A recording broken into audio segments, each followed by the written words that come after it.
Va a hablarnos más de la parte histórica del RIF para que ponernos en contexto. Después Josep Foulet, que es periodista también y creo que estuvo también igual que Esther este verano cubriendo informativamente las movilizaciones. Y finalmente Esther Medina, que es fotoperiodista, que es la autora de la exposición, que después del acto pues podemos pasar a ver, y si queréis hacer alguna pregunta más pues os va a poder responder. Van a hablar aproximadamente 20 minutos cada una, pues usted dice que necesita poquito tiempo, y después a 20-30, que si os alargáis tampoco pasa nada. Lo que pasa que también queremos dejar un rato para el diálogo, porque seguro que habrá bastantes dudas, para que ellos también puedan hablar de satisfacer esa curiosidad que espero que tengáis todos con este tema. Gracias. Pues empezamos.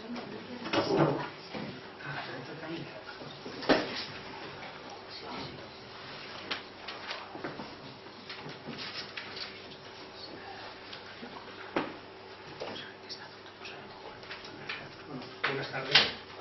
Un placer con todos vosotros y vosotras. Y bueno, un placer, como siempre, estar aquí con Mónica y con los hermanos y hermanas de Sain y simpatizantes de la solidaridad entre los pueblos, entre las personas. Es siempre un privilegio y un honor compartir momentos como estos, y agradezco también porque la iniciativa ha sido de Mónica y de Esther, por lo tanto el mérito también es absolutamente suyo. Y bueno, con mucho placer voy a intentar, el tema central es el Hirak del RIF, porque viene con la exposición de nuestra compañera, la fotoperiodista Esther. Son fotos que expresan muy bien lo que se lleva, digamos, manifestando, lo que se lleva viviendo en esta zona del norte de África, que no está a 14 kilómetros de España, es mentira, está a pocos metros, ¿eh? No está a 14 kilómetros. Cuando hablamos de Tánger de Marruecos podemos hablar de 14 kilómetros, pero España o el RIF, no sé si lo sabéis, pero Melilla es una ciudad rifeña, es una ciudad española, pero rifeña, al igual que Barcelona es española y catalana, o lo que queráis. Por lo tanto, Melilla ya tenemos una población propiamente, incluso geográficamente es española, pero es de cultura y también de etnia rifeña, por lo tanto, allí. Lo que voy a intentar es poner un poco el contexto, y luego Josep va a detallar ya propiamente cómo se ha desencadenado el tema del Hirak, esta movilización que se lleva desde octubre de 2016, por lo tanto prácticamente un año y medio. Pero lo más interesante luego será el turno de debate, también el testimonio de Esther, que ha estado ahí viviendo, digamos, va a hablar desde la experiencia, desde los ojos también que han vivido. A mí me toca evidentemente como rifeño, porque soy rifeño, soy español rifeño, y bueno, pues un poco aunando estas dos realidades.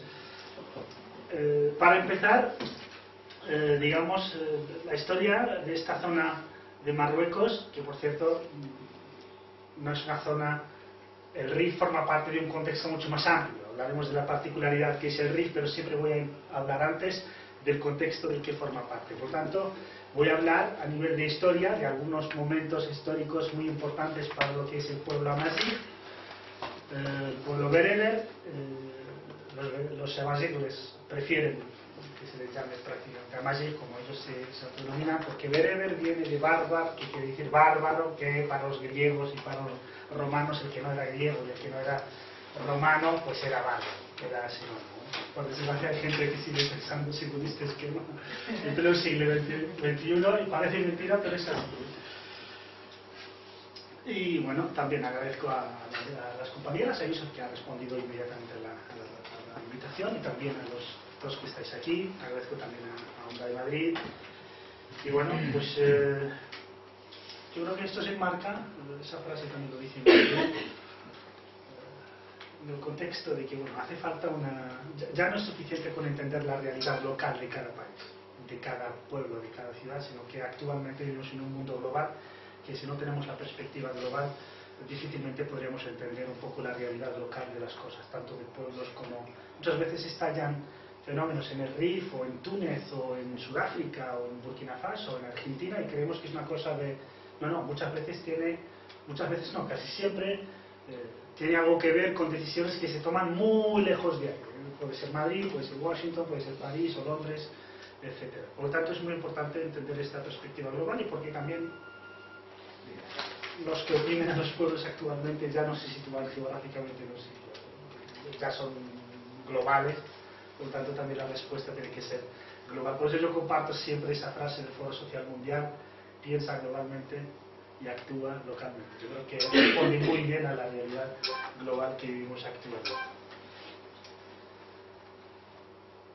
El pueblo rifeño es una de las familias, uno de los pueblos que forman parte de un gran pueblo muy extenso geográficamente, que es el pueblo amazigh. Y el pueblo amazigh habita una tierra llamada, los amazigh la llaman Tamazgha, que es prácticamente el norte de África, ¿vale?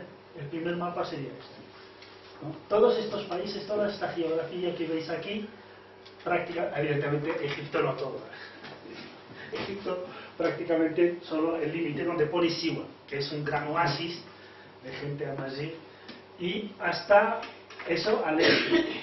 Al oeste, adivinad cuál es el punto más extremo que está al oeste. Las Islas Canarias. Les suenan los guanches, ¿no? Los guanches son una familia también amazigh. Según muchos arqueólogos dicen que, y historiadores dicen que el pueblo guanche de las Islas Canarias es también pueblo amazigh. Por lo tanto, se extiende a través de esta geografía, pues bueno, prácticamente lo que es el norte de África. Son la población local, autóctona, son los primeros en poblar estas tierras, y actualmente el número de población amazigh ronda, según algunas estimaciones, entre 60 y 70 millones de personas, ¿eh? Están fundamentalmente en Marruecos, se habla de entre 40 y 50% de la población marroquí es amazigh, entre el 25, 30, 35% del pueblo argelino es amazigh. Luego los tuareg prácticamente son todos amazigh.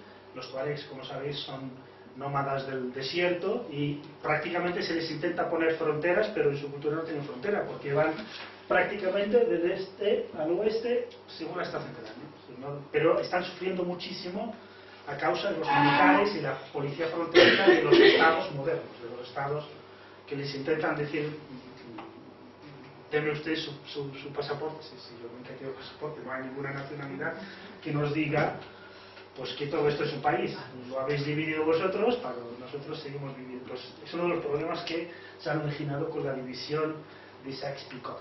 Son un francés y un británico que se han dividido el mapa y que otros, digamos, siguen sufriendo las consecuencias de esa división colonial. A nivel de la historia, lo que es la historia, por cierto, Europa cuenta con entre 5 y 6 millones de amazigh. Luego en el debate sí que porque sí, no vamos a parar en 20 minutos porque son detalles muy interesantes, pero si voy parando con cada detalle, finalmente va a ser muy difícil terminar en 20 minutos.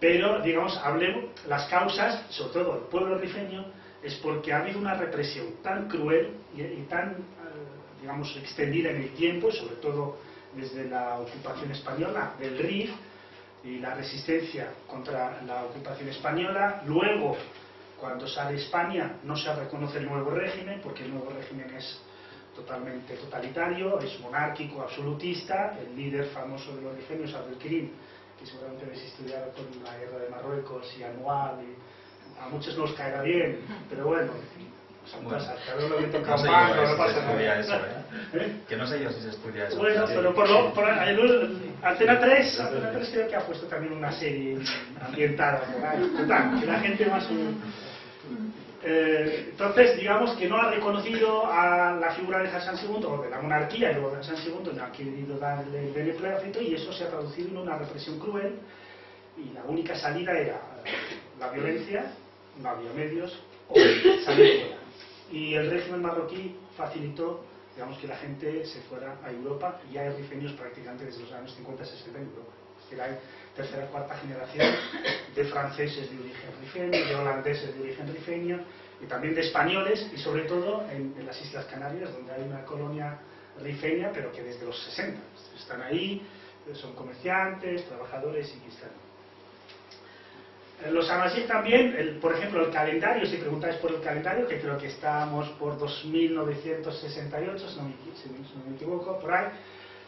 ¿Por qué? Pues bueno, la fecha que han elegido algunos movimientos amazighs, ¿no?, reivindicativos de la cultura amazigh, que ha sido también históricamente, lo veremos, digamos, discriminada, marginada, oprimida, pues se ha elegido un momento en el que nació una dinastía faraónica Amazigh. Es decir, hubo un rey, Amazigh, que ha arrasado en Egipto y se ha declarado faraón y ha tenido una dinastía, prácticamente es la dinastía número 22, y bueno, era Amazigh. Se ha elegido ese momento histórico porque está bien definido como el inicio de lo que es el calendario Amazigh. También hemos tenido a emperadores romanos Amazighs. Os traigo el ejemplo de Septimio Severo, que además fue también la cabeza de la dinastía de los Severos en Roma. Ha habido algún que otro papa, no he podido traer, digamos, el nombre.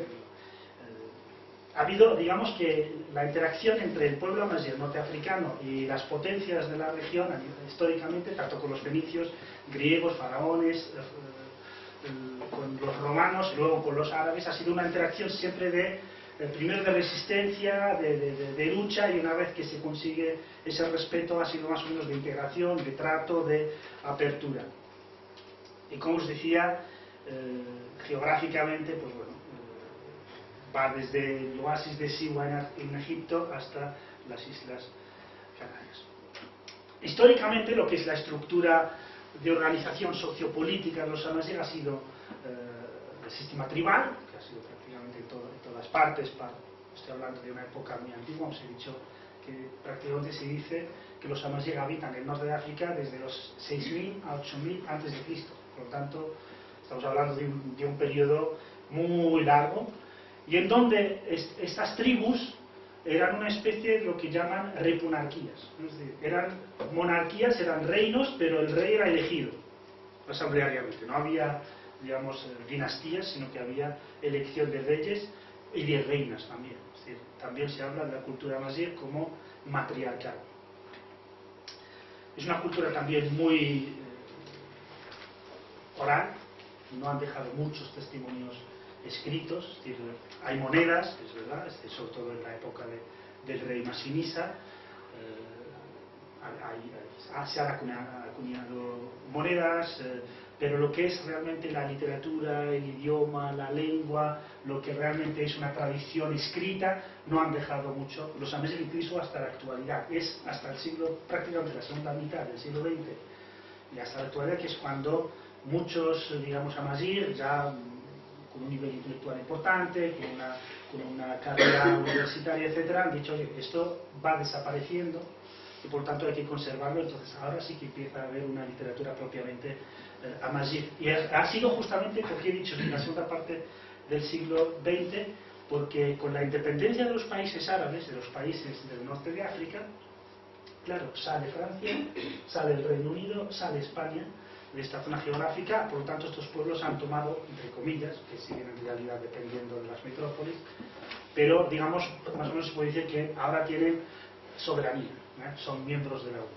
Si tienes un Estado moderno y tienes soberanía, es necesaria una ideología. No hay Estado sin ideología. ¿Cómo se va a justificar ante los ciudadanos, ante los pueblos? ¿En qué? Y por entonces, lo que estaba en auge era el nacionalismo árabe. El nacionalismo árabe con Jamal Abdel Nasser, pues el panarabismo empezó a hacer furor en el mundo árabe, a darle una... ¿Por qué el panarabismo, por ejemplo, el nacionalismo árabe? Pues siguiendo la tradición europea. El nacionalismo francés, el nacionalismo inglés, el nacionalismo escocés, español. Vamos a seguirla. Es decir, se ha configurado, por eso os he dicho que se han ido las potencias, por lo menos a nivel militar, pero las ideologías siguen. Y siguen, solo que con un color diferente. En lugar de decir francés, dices árabe. Claro, si el mundo árabe lo llamas mundo árabe y adopta el nacionalismo árabe, ¿en qué se traduce? En discriminación cultural hacia todas aquellas culturas, que son muchas, que están en el mundo árabe y que no son árabes. El mundo árabe nunca ha sido homogéneo. Nunca. Esta realidad de homogeneidad cultural y nacional prácticamente es europea. E incluso impuesta. En realidad también había diversidad en España, y en Francia, pero el nacionalismo del siglo XIX ha hecho que el nacionalismo sea equivalente a igualar a todo el mundo a nivel de idioma, de religión, de rey, etc. La imposición de ese modelo cultural, político y social unificado, pues evidentemente ha hecho que los árabes adoptaran para seguir el ejemplo europeo, porque es el ejemplo de desarrollo, de modernidad, y han adoptado la cultura árabe y el nacionalismo árabe. Y eso que se ha traducido en la discriminación del pueblo basí, del pueblo kurdo, del pueblo asirio, del pueblo, son muchos, ¿no? Entonces, ¿cómo reacciona esa discriminación? Por temor a perder esa identidad propia amazigh, pues han emergido estos movimientos reivindicativos de lo propio. Bienvenido, Ignacio. Y bueno, entonces hemos dicho cultura también muy rural, es decir, en el Rif no vamos a encontrar, ni en Tamasra, en esta zona geográfica, no vamos a encontrar grandes urbes históricas. ¿Por qué? Porque justamente los conflictos históricos que hemos dicho con varios imperios, pues ha hecho que la gente viviera en las montañas, ¿eh? Es decir, la llanura, los valles están para cuando viene el enemigo, pues a luchar, pero lo que es desarrollar la vida ha sido fundamentalmente rural y en montañas. También a nivel de religiones, pues os podéis imaginar, tradicionalmente desde milenios antes bueno, hemos hablado de 6000 antes de Cristo, pues hay testimonios, sobre todo pues, figuras en el desierto que se han descubierto, pues hay deidades muy parecidas a las deidades faraónicas, muy parecidas a las fenicias, muy parecidas, y luego cuando llegó, digamos, en algún momento también hubo una presencia eminente del judaísmo, luego hubo, cuando llega el cristianismo al norte de África, prácticamente todo el norte de África se hace cristiano, con una característica que también la tenía España en la Edad Media, que es el cristianismo unitario. Es un cristianismo siguiendo los dogmas de Arriano y de Donato. Por eso, cuando llegan los árabes y cuando llega el Islam al norte de África, que además estaba en conflicto con la Iglesia de Roma, pues eso generó una simpatía por la nueva religión y por eso mucha gente, digamos, adoptó el Islam tanto en el norte de África como en España, y eso también al mismo tiempo, digamos, que permanecieron muchos testimonios de esas religiones. También se puede hablar de un fuerte arraigo a la tierra, de los amazigh. También hay una cultura cooperativista muy fuerte. Hay una cultura en Amazigh que existe un concepto que se llama Zuiza. Zuiza es prácticamente cuando hay alguna necesidad, sea de un individuo, de una familia o de una tribu, prácticamente todo el mundo se tiene que ofrecer para solucionar esa necesidad. Como ejemplo que sigue hasta la actualidad, una persona que quiere casarse, pues bueno, cuando quieres casarte y eres joven, sobre todo en esta parte del mundo, pues la gente se casa joven, pues bueno, tiene necesidades, tiene que tener una casa, tiene que tener muebles, y no ha tenido suficiente trayectoria de vida laboral para como acumular riqueza, pues se lo hace la misma tribu, la misma familia. Y si hay un problema con un camino, pues todo el mundo se junta para solucionar el tema del camino. Pues todo esto se engloba en esa cultura llamada Zuiza. Y hay momentos muy críticos, sobre todo modernos, que siguen marcando un poco la realidad del Rif, que son, como os he dicho antes, la guerra de Marruecos, se llama aquí en España, la guerra de Marruecos, y la guerra en el Rif. Sobre todo ha marcado mucho esos ataques masivos, con el apoyo también de los franceses, que es cuando han ido a por Abdelkrim y a por los rifeños, pero para arrasar. Ya no solo para vencerles en la guerra, sino para arrasar y que no levanten cabeza. Hubo incluso uso de armas químicas que el gobierno español no quiere reconocer, aunque haya partidos que sí quieren reconocer, pedir perdón por ello. También existe lo que llaman el año del hambre o de la hambruna, y que fue más o menos en 1940, España sufría de una hambruna tremenda, pero los rifeños igual, pero lo que tenían los rifeños, lo que son la cosecha, etcétera, se la apropió Franco y se la trajo aquí, o socorro para el ejército, lo que ha provocado que los rifeños prácticamente más de la mitad desaparecieran de su territorio. Muchos se fueron a Argelia y otros muchos al interior de Marruecos o al norte, pero hablaré luego de un mapa, si queréis ponerlo, el mapa del Rif.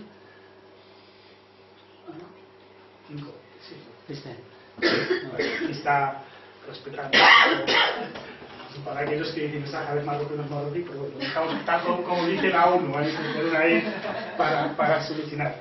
Pues esto es Marruecos, o parte de Marruecos. Ahora la siguiente, la del Rif. Aquí, por ejemplo, pues tenemos esta línea divisoria, que por cierto es un mapa del gobierno español. Esta parte es lo que se llama el Rif de los rifeños. Es decir, el Rif de los que hablan amazigh. Esta parte de esta línea para arriba son rifeños amazigh, pero arabizados. Ya hablan árabe, ya no hablan árabe. Pues mucha gente se fue de estas grandes ciudades, sobre todo, que son Nador, Alucemas y Melilla, pero sobre todo Melilla en este caso no, en cuanto al hambre, pues toda esta zona, la gente que está más al este se ha ido a Argelia, la que está más al oeste se ha ido o a Tánger y Ceuta también, me consta muchas familias que viven en Ceuta desde entonces, en Argelia, Tetuán, pero también hacia el interior de Marruecos, a causa de la hambruna. Eso sigue, muchos abuelos siguen recordando esos años que cuando pues la pasas muy canutas, esto parece años. También, después de lo del 40, en el 58, Hassan II atacó, incluso personalmente, a Lucemas, el Rif, pues porque había una movilización en contra del nuevo régimen, y bueno, fue a arrasar también. También en 1984 hubo matanzas, eso sigue marcando, digamos, la realidad del Rif. Y luego, en 2011, pues como el resto del contexto de la primavera árabe, de las revoluciones que han tenido lugar prácticamente todo el mundo árabe. En algunos países muy intensas, en otras menos, incluso en Arabia Saudí ha habido movilización o intentos de movilización, pero ha habido sobornos. Es decir, el gobierno ha soltado mucha guita para que la gente esté contenta, porque la tiene. Los países que no la tenían, o los gobiernos que no la tenían, pues no han tenido más remedio que hacer frente a ellas, algunos con más fortuna que otros. Históricamente voy a hablar ahora voy al Rif, esto se lo llamamos así. El Rif, por ejemplo, pues el carácter suele tener un carácter muy fuerte. Esto se traduce muchas veces que a nivel ideológico, cuando adoptan una ideología, no hay quien se la quite, sea ideología islamista, sea atea, sea comunista, sea... Es decir, cuando adopta una línea de pensamiento es muy suyo, muy... algo así como los bilbaínos, ¿no? También es un pueblo muy orgulloso de sí mismo y también hospitalario. Nunca ha tenido buenas relaciones con el centro de Marruecos, sea el centro Fez o sea Rabat, si históricamente estamos hablando. Siempre ha sido una zona un poco rebelde. También es una sociedad muy basada, como os he dicho, en lo que era la estructura tribal, pero va desapareciendo con la modernidad, con las nuevas ciudades, con las nuevas relaciones, pues lo que es la estructura tribal va prácticamente desapareciendo, ya no solo en el Rif, sino en todo el norte de África, ¿no?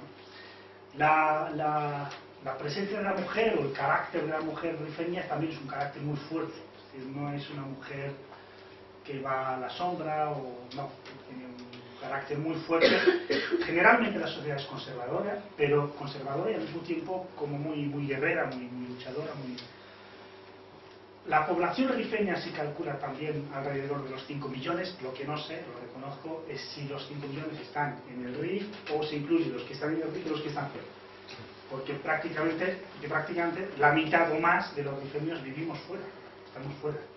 Históricamente no ha habido libertades, no ha habido desarrollo y evidentemente eso ha llevado a mucha gente pues, a buscarse la vida en Europa. Y si eso además coincidía con la necesidad de mano de obra en Europa, pues... Pero decía, que también hay una intención del régimen marroquí, que los primeros marroquíes en soltarles para que se largaran del país eran los rifeños, cuando era muy difícil salir de Marruecos, cuando no existía el pasaporte, no había el ciudadano marroquí, desde la independencia, los 50 hasta prácticamente el año 90, no tenía derecho a pasaporte. Tenías que hacer no sé cuántas gestiones para que luego se te dé el pasaporte para que puedas viajar, salvo los rifeños. Los rifeños, ¿para qué se pide? Y, como decía, las tres principales ciudades son Nador, Alucemas y Melilla. La realidad política de la zona la sabéis, porque Marruecos, Argelia, Mauritania, Libia, Túnez. Se salva un poco Túnez, que aún no ha salido del túnel, pero por lo menos las bases democráticas están para que pueda salir del túnel. Pero Egipto, es decir, prácticamente todo el norte de África está sufriendo una situación prácticamente explosiva. Si ha explotado en 2011, es perfectamente en cualquier momento puede haber algún detonante y estallar en otra parte. Por tanto, todos los componentes para que estalle una revuelta, una revolución, lo que sea, lo que esperemos es que sean siempre, y esto creo, soy un poco optimista, que siempre sean pacíficas o no violentas, porque creo que la gente ya ha entendido o ha empezado a interiorizar de que la violencia no lleva a ningún puerto, y sobre todo es la única, actualmente, la única razón por la que se legitiman los gobiernos de la zona es lucha contra el terrorismo. Y la lucha contra el terrorismo. Ahora, el terrorismo, si se ha generado en algún momento, de alguna manera, que no hace falta detallar, pues era una amenaza, pues ahora es incluso un medio para la subsistencia de estos mismos gobiernos y de estos mismos regímenes. Por tanto, los pueblos, y esto nos lo va a detallar User, creo que es una de las cosas más interesantes que tiene el Hirak del Rif, y es que ha sido desde el primer momento un Hirak, entre comillas, radical, pero no violento. ¿En qué es? El Hirak es la movilización ciudadana, la revuelta ciudadana de hombres, mujeres, jóvenes y mayores, de todas las edades, de todas las condiciones, que han salido a la calle y decir basta ya de humillación, basta ya de opresión, basta ya de marginación, y lo han hecho, y han salido todos, pero han intentado siempre que no sean violentas, porque han entendido. Y esto nos dice que hay una madurez ideológica muy importante, y que asombra ver quiénes lideran el Hirak, esta movilización, que son jóvenes, muchas veces sin mucha formación, pero con una inteligencia política tremenda. Han pillado al régimen marroquí y prácticamente en cada decisión, en cada paso han ido por delante. Yo personalmente creo que han sido, mi análisis personal, que han sido más inteligentes que el propio régimen marroquí. Eso es, digamos, de admirar, de contemplar y de ver. Aunque luego algunos han intentado maquillarlo de nacionalismo, de independentismo, de separatismo, para legitimar o dar miedo al resto del pueblo marroquí para que, digamos, sienta insolidaridad, ya que quieren irse. Por lo tanto, vamos a tolerar que el régimen, digamos, les aplaste, les humille, etc. Y por desgracia, muchos han caído en esta trampa del régimen marroquí y se han publicado, vamos, la prensa marroquí ha ido a tromba al son del régimen o del gobierno marroquí. Si el régimen acusaba, pues la prensa también secundaba, y si se desdecía, pues la prensa. Y aquellos que no han cantado lo mismo que el régimen, la han tenido muy difícil, lo han tenido muy difícil para ejercer su profesión. Hace pocos días sabíamos, por ejemplo, por parte de Mediapart, por ausencia de libertades, etc., Mediapart estaba una periodista que ha ido a cubrir o a hacer unas entrevistas en el temas, que se supone que ya la cosa no está tan caliente, pues la detiene la policía marroquí en Meknès y le ha dicho que tenía que volver a Casablanca y Rabat y que no podía irse a los temas. Para más en le dicen que es un país democrático, que hay derechos humanos, que es abierto, pero que por su seguridad tenían que llevarla a Lucebas, como si no fuera madura la periodista como para saber a dónde va, etc. Vamos, tomaduras de pelo que muchas veces, por desgracia, porque ya no tenemos tiempo, lo que es respecto a lo que pasa en el Rif y lo que pasa en Marruecos, es que Marruecos se da o se vende y se compra aquí en España, en Madrid, y se compra en París como país democrático. Bueno, tiene ciertas carencias, tiene ciertos problemas, pero es un país democrático, es un país con el que podemos tratar, con el que podemos negociar, con el que podemos, es decir, tratar con él como cuando la realidad es totalmente falsa.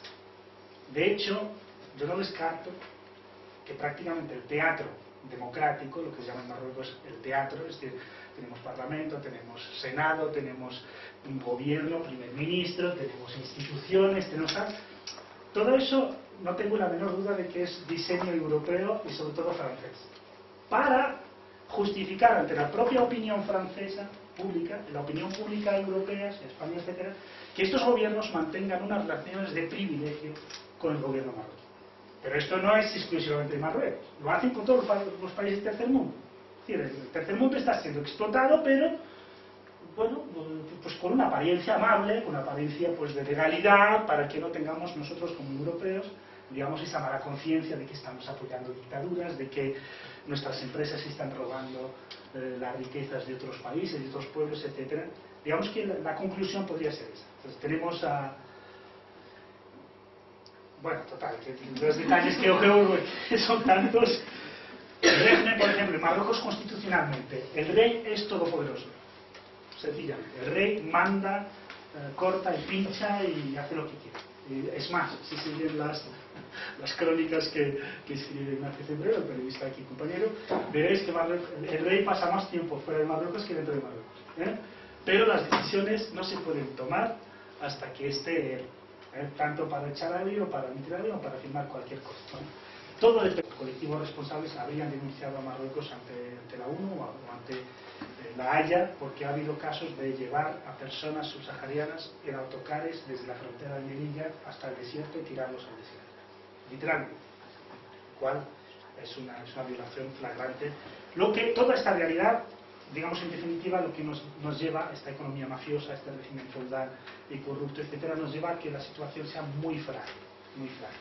Es decir, los países del norte de África en general, y Marruecos en particular, parece un país estable, pero realmente esta estabilidad es demasiado frágil, en cualquier momento puede estallar. Y si no estalla no es porque el gobierno haga méritos para que no estalle, que a nivel de seguridad sí, deteniendo a la gente, llenando las cárceles, pero no más. Pero eso no es una solución, porque al final no va a poder llevar a millones de personas a las cárceles.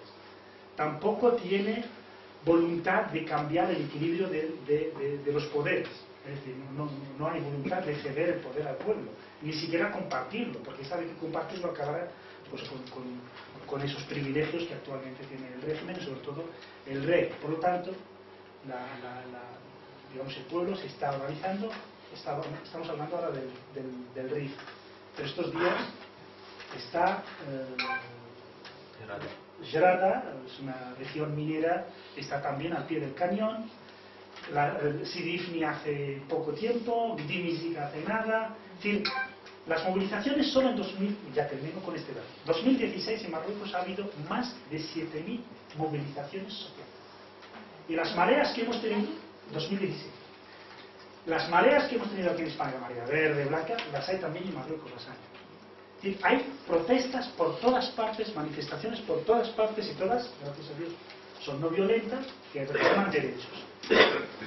La respuesta siempre es, digamos, maquiavélica, diciendo las peticiones o las demandas son legítimas, pero a la larga se enfría la cosa, se compra y se engaña o se detiene a quien pide o quien lidera las luchas y luego, digamos, pasa aquí. Pero en cualquier momento puede salir, digamos, las cosas del control, y aquí como España o como la Unión Europea lo que no podemos tolerar como ciudadanos es que sigamos jugando con esta fragilidad y apoyando a un régimen de forma sin fisuras y de forma incondicional, cuando podríamos, lo que tenemos que tener en cuenta es los intereses de estos pueblos, porque sus intereses son los nuestros, porque el pueblo sí que va a seguir ahí, sí que elija a quien elija, pero seguirá ahí, pero los regímenes van y cambian. Entonces la apuesta actual, prácticamente el único pilar que le queda al régimen marroquí y a muchos regímenes del tercer mundo y sobre todo el mundo árabe, es el apoyo exterior. Solo están de pie por ese apoyo occidental. Si ese apoyo se retira, prácticamente los pueblos se liberarán. Por eso, y ya tenido como conclusión, la lucha del RIF, la lucha de los marroquíes, la lucha de los árabes, la lucha de muchos países es mucho más complicada que nuestras luchas, porque realmente tienen que hacer frente a dos grandes, entre comillas, enemigos, a dos grandes problemas. Uno es el interno, el local, es el gobierno de turno, el régimen de turno, pero no es suficiente con luchar contra ese régimen, porque ese régimen tiene otro apoyo al que estos pueblos no tienen acceso, salvo el apoyo de los pueblos de esos mismos países, lo cual exige esa solidaridad. Y por eso hay mucha hostilidad, digamos de alguna manera, hacia Estados Unidos en concreto y hacia Francia también, en este caso de Marruecos, porque por ese apoyo y esa legitimación del régimen marroquí en el escenario internacional. Gracias.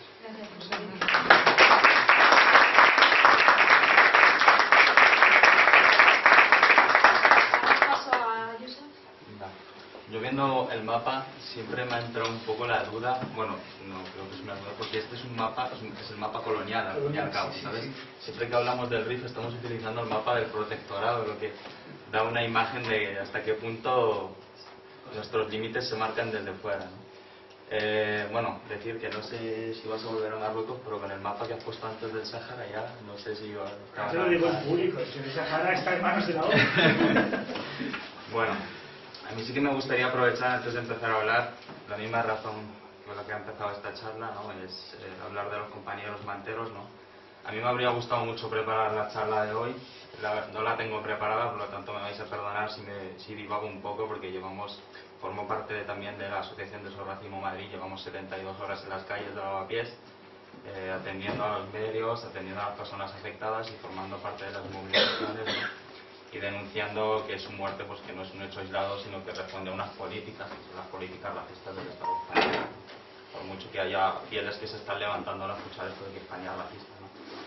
Y me gustaría señalar esa connivencia, ese racismo español, que no es otro que el racismo europeo, que está totalmente relacionado con lo que está pasando en el RIF, porque muchos de las, ya no solo por omisión, ¿no? El hecho de no haber posicionamientos políticos que hayan señalado lo que está pasando en el RIF, sino también las armas con las que nos estuvimos cubriendo. Aquella última manifestación en Alucemas estaban fabricadas en Francia, ¿no? Las armas represivas, ¿no? Entonces hay una participación tanto por omisión como por acción, ¿no? Y eso forma parte de un mismo engranaje, que es ese engranaje racista y colonial de Europa y del Estado español. Por eso manifestar el apoyo a los familiares de Envalle, ¿no? Y de las víctimas esta víctima que todavía está en coma, aparte de la que tú has nombrado, no sé, que todavía está un poco sin esclarecer muy bien qué relación ha tenido, pero sí de la que está en coma y sabemos lo que le ha pasado gracias a un vídeo de un vecino y no por la policía, que lo llevó al hospital sin decir que ellos le habían pegado, y porque en el parte hospitalario dijeron que lo pegó un objeto duro y desconocido, fue la policía la que le pegó, como vieron los vídeos. Bueno, y dicho esto, paso un poco a explicar. Es importante lo de la historia, porque yo no recuerdo haber dado nada a nivel educativo sobre el RIF. La primera vez que tuve un profesor que nos habló del RIF lo hizo de una forma muy particular. Era, bueno, os imagináis, ¿no? Una asignatura de historia de España, que en la carrera de periodismo y pretendían meter un siglo de historia en 3 meses y corriendo, ¿no? Y el hombre venía a decir que lo que había pasado en el RIF, los levantamientos, eran un poco por el resentimiento que tenía Abdelkrim, por un lado porque no se le había dado la nacionalidad, y por otro lado porque al tratar de escapar se había quedado cojo, ¿no? Y ese profesor nos venía a decir que de ahí le nacía un poco ese odio a España, ¿no? Omitiendo todo ese pasado colonial, ese bombardeo, toda esa aljóquera, ¿no? Como le llaman los rifeños, ¿no? El 28 de octubre es cuando pierde la vida Maxim Fikri, ¿no? Por un acto negligente, que por cierto quienes fueron condenados por aquello ya están en libertad. Este hombre transportaba un material, fue detenido porque ese material, ese pescado que trasladaba, pues no estaba permitido comercializarlo en esa época del año, y que a su vez su caso permitió sacar a luz la corrupción que envolvía la ciudad de Lucemas, ¿no? Porque ese pescado él lo compró en un puerto, ¿no? Y quien llevaba ese puerto son las propias autoridades, ¿no? Entonces a él se le requisa esta mercancía y él trata de salvarla. Hay mucha confusión, se trae un camión de la basura que querían triturar aquellas 5 toneladas, se mete, alguien presiona, muere, y ahí comienza una serie de manifestaciones que se inician en ese mismo día, ¿no? En la principal calle de Alucemas, que es Tarek Ibn Ziyad, que es la calle principal que corta la ciudad de Alucemas hasta abajo, desde la playa hasta abajo. A partir de ahí se van dando diferentes asambleas que al principio son públicas, son en las plazas, son en las calles, pero detectan que hay intrusos, que hay, ¿cómo llamarlos? Chivatos, como queráis llamarlos, ¿no? Los llaman de otra forma aquí, ¿no? Beltagia, bueno, Beltagia es otra cosa, pero bueno. Y Beltasía, ¿no? Que es como sicario o algo así, ¿no?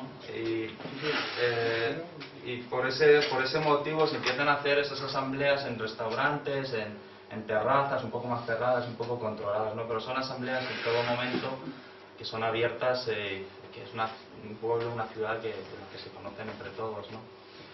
Se va organizando este movimiento, se va organizando toda esa rabia, porque como bien ha dicho y ha explicado Hussein, eso podía haber estallado en cualquier momento y Mohsin fue la chispa, ¿no? Pero podía haber estallado en cualquier otro momento.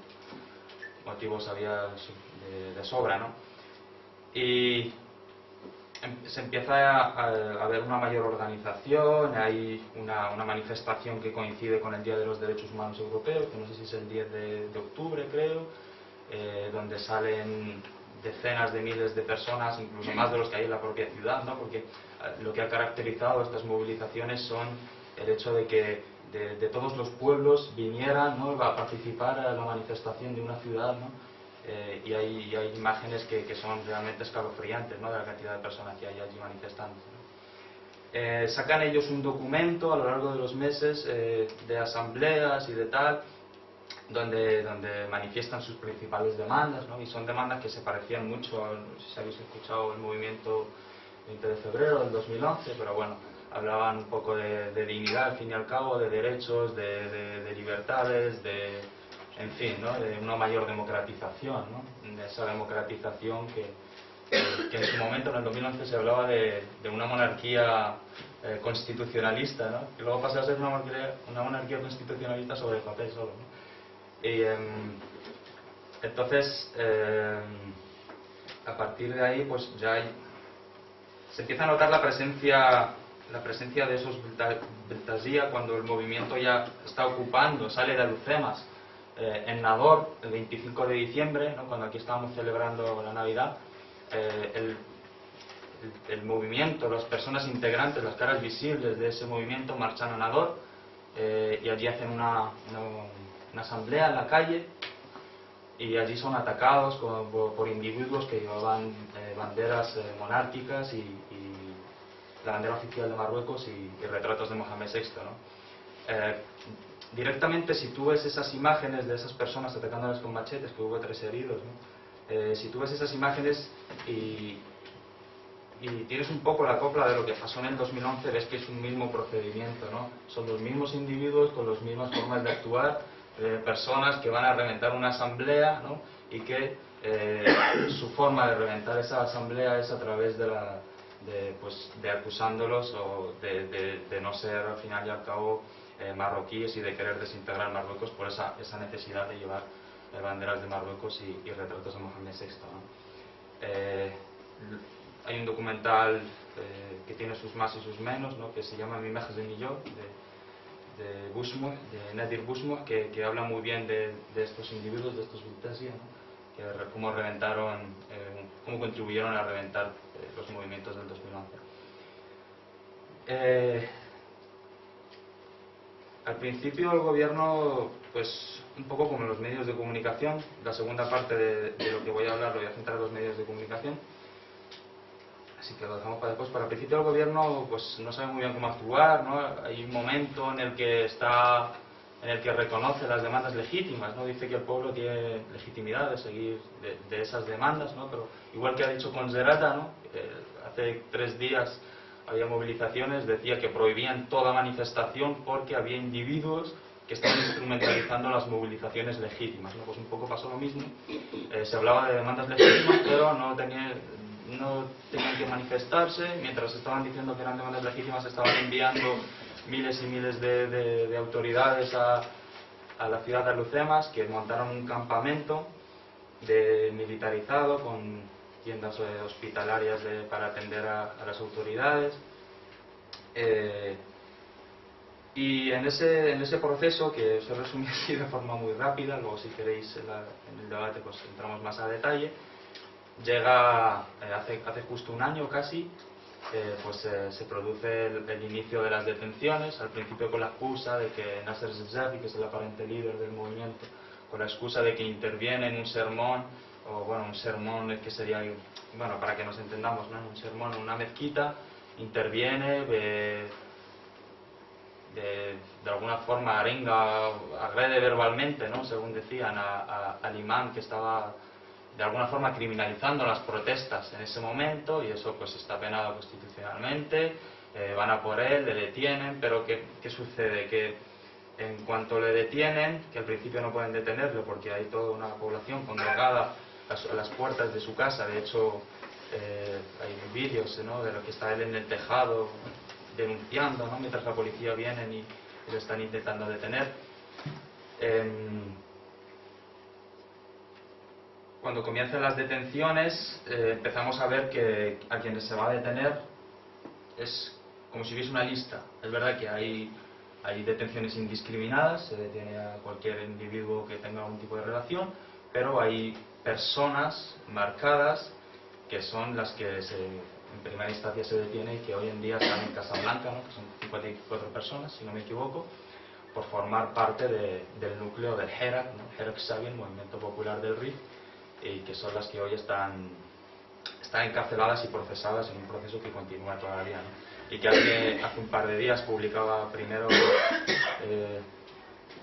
se publicaba como a estas personas se las había intervenido las llamadas desde hacia finales del año 2016, ¿no? Ya estaban siendo fichados, ya estaban siendo grabados, ya estaban antes incluso de que se formalizara todo el propio movimiento en sí, ¿no?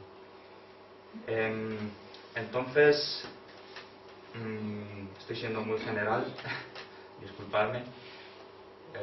Llegamos hasta el momento en el que son detenidos. Se habla hoy en día de oficialmente de 500 personas.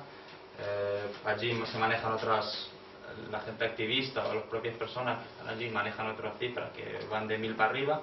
Las personas bien detenidas, bien procesadas, bien encausadas o que se encuentran en un proceso judicial o que ya han sido condenados y tal, ¿no?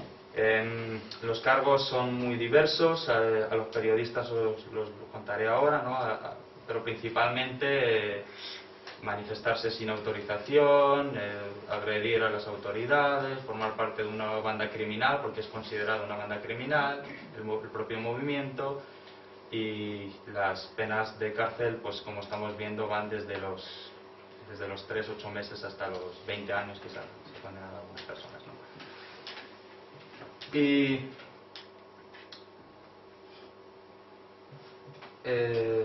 yo creo que es fundamental, ¿no?, y ya pasando a la segunda parte, es fundamental remarcar que, igual que sucedió en el 2011 con las primaveras árabes, ¿no?, que allí prefieren hablar de una primavera allí, ¿no?, como dicen muchas veces, es fundamental el papel que juegan al final no los medios tradicionales, porque igual que en el 2011 actualmente en este proceso los medios tradicionales han sido totalmente cuestionados, son medios totalmente desprestigiados que no se les consideran interlocutores del pueblo, pero sí los medios alternativos y sobre todo las redes sociales, el papel que juegan, ¿no?, y la importancia que adquieren, igual que adquirieron en el 2011 en este proceso, en estas movilizaciones, ¿no?, porque es a través, al final y al cabo, es a través de las redes sociales que nos hemos enterado de lo que ha pasado, que hemos ido siguiendo lo que ha pasado, porque aquí se ha hablado poco también, ¿no? Solamente se ha hablado cuando ha habido violencia, ¿no? O sea, ese sensacionalismo mediático que nos caracteriza, ¿no? Entonces es importante remarcarlo porque principalmente quienes forman parte de ese núcleo, de esas 54 personas que están detenidas en Casablanca, entre ellos hay una serie de periodistas o periodistas ciudadanos o como se les quiera llamar, ¿no?, que son las que dan a conocer el propio, de cara hacia afuera, no en el RIF, pero sí de cara hacia afuera, hacia quienes estamos fuera, qué está pasando en el RIF a través de Facebook sobre todo, ¿no?, la retransmisión en directo de cada asamblea, de cada protesta, de cada demanda, de cada denuncia, ¿no?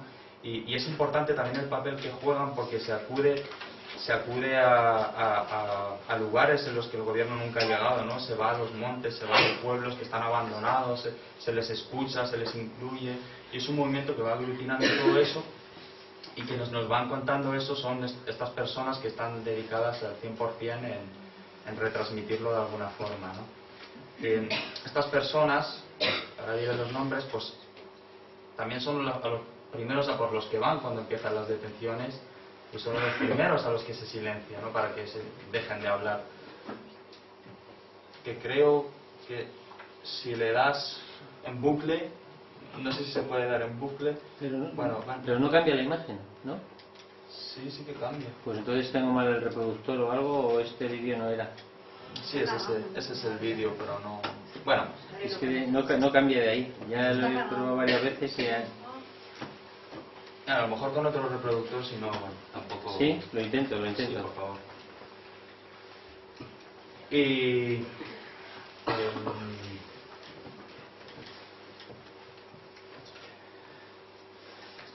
entre ellas se encuentran... bueno, a estas personas principalmente se silencia, ¿no? Se calla para que dejen de contar o de narrar lo que está pasando en el pueblo rifeño, ¿no?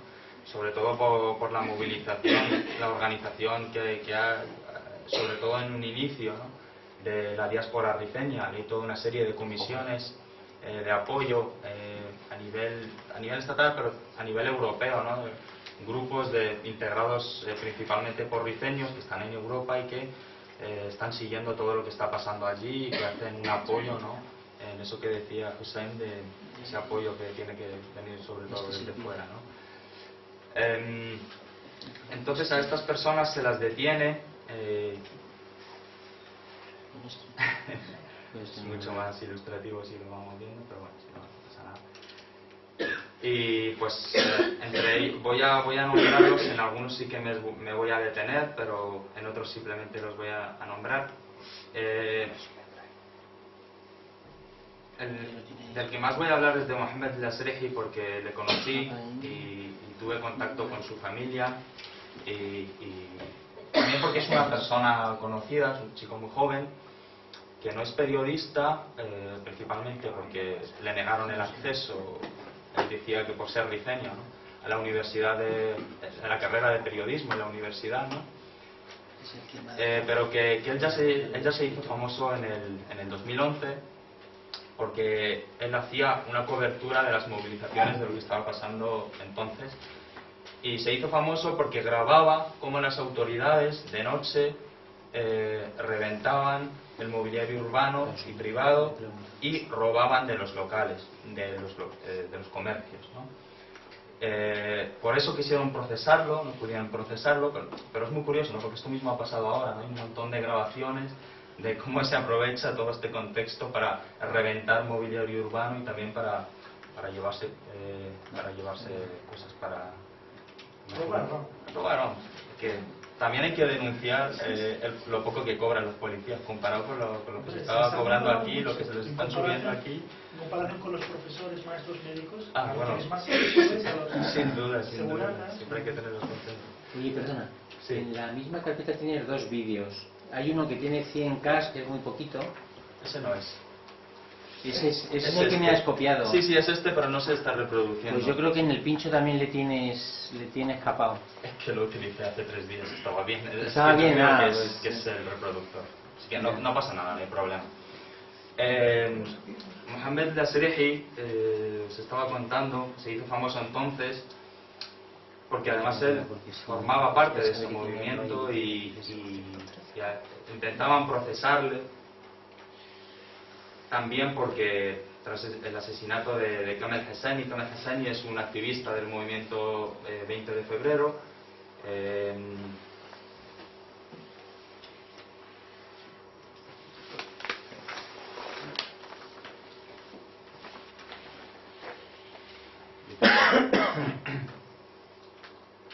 Bueno, hizo una cobertura de lo que le había pasado a Kamel Hosseini, de la represión que estaba sufriendo en concreto el pueblo de Nibuyas, que es de donde él es, y en ese momento, cuando él estaba grabando, le abordó la policía, le detuvo, le robaron la cámara.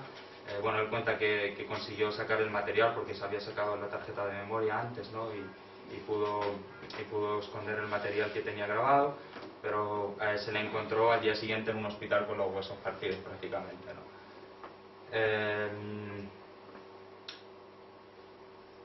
También en Ocasa, en Casablanca, que es donde se encuentran el resto de los jóvenes periodistas, se encuentran entre ellos Zawad al-Sabri, que no lo he dicho, pero forman parte entre los dos, sobre todo entre estos dos, llevan un portal informativo que se llama RIF 24, que era el que llevaba el papel principal de retransmisión de lo que allí estaba pasando, y que yo no sé cómo está hoy, pero las últimas veces que he entrado estaba totalmente parada, ¿no? Lleva meses así. Pero también se encuentran otros detenidos como son Hussein al-Idrisi de Rif Press, Abdullahi Haddou de Aragi TV, Fuad al-Sidi de Awal TV, Rabit Ablat y el más conocido que es Hamid al-Mahdawi. Hamid bueno, traía unas ilustraciones que sí, la idea era ponerlas al principio, pero yo creo que ya no tiene sentido, así que no te preocupes. Y en esas ilustraciones aparece Mohamed VI, porque si no recuerdo mal, sí, esa es. Bueno, si quieres irlas pasando, pero es un poco. Sami Amr, el ilustrador de la Depes,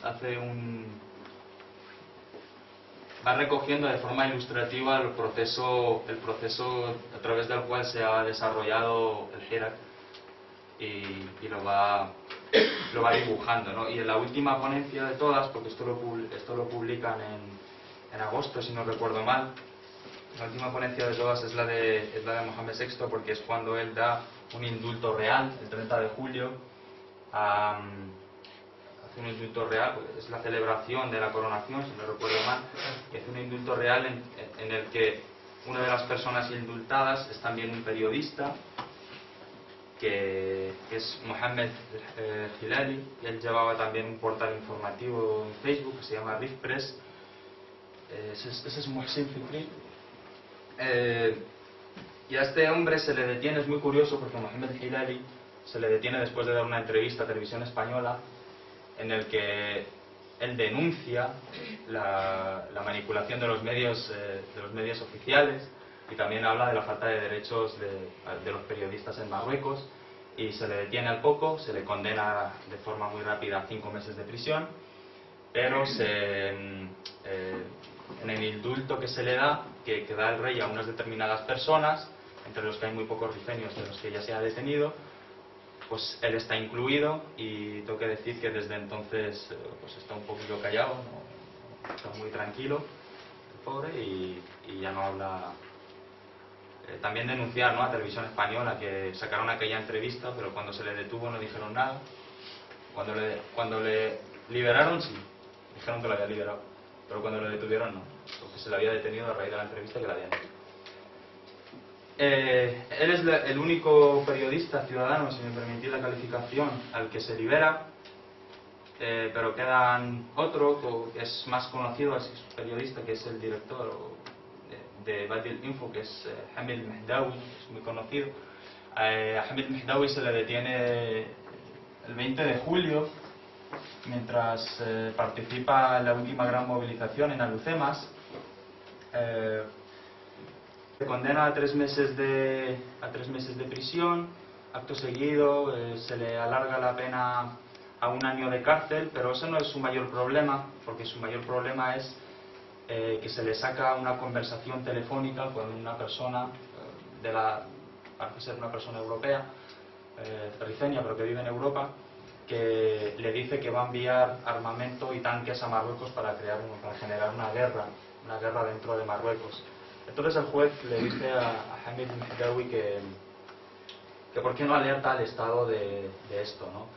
Y él responde al fiscal o al juez en el momento que no conocía a esta persona y mucho menos se había creído sus palabras, ¿no? Pero se enfrenta a penas de cárcel mucho más severas que las que el año al que ha sido condenado. Bueno, es una persona conocida por su apoyo. Solía colgar todos los días un vídeo en Facebook dedicándolo íntegramente a lo que estaba pasando en el RIF, y es una persona que apoya las movilizaciones. De hecho, durante el juicio se le sacó una foto, ¿no? Se le sacó una foto en el juicio en el que él aparece con un retrato de Abdelkrim, porque entendía en la fiscalía que eso era un delito, ¿no? Que eso decía muy bien por lo que se le estaba juzgando, ¿no? Y es muy curioso, ¿no? Porque durante el proceso se están sacando cosas muy. Decía hace poco uno de los detenidos que eso era más un juicio a la historia y a los símbolos históricos del RIF, ¿no? Porque se les está preguntando que por qué subían fotos de Abdelkrim y no de Mohamed VI, en fin, toda una serie de particularidades que no tienen ninguna base penal. Bueno, él ya había sido condenado en otras ocasiones, sobre todo a multas. Principalmente había sido condenado en el 2015, si no recuerdo mal, a una pena de 4 meses y una multa por informar de la muerte de Karim Lascar, que es un activista que también de Alhucemas, que murió en circunstancias desconocidas, ¿no?, bajo la custodia policial en 2014. Esa es un poco la forma en la que ha procedido el gobierno, quien queráis, el gobierno, el rey o quien sea,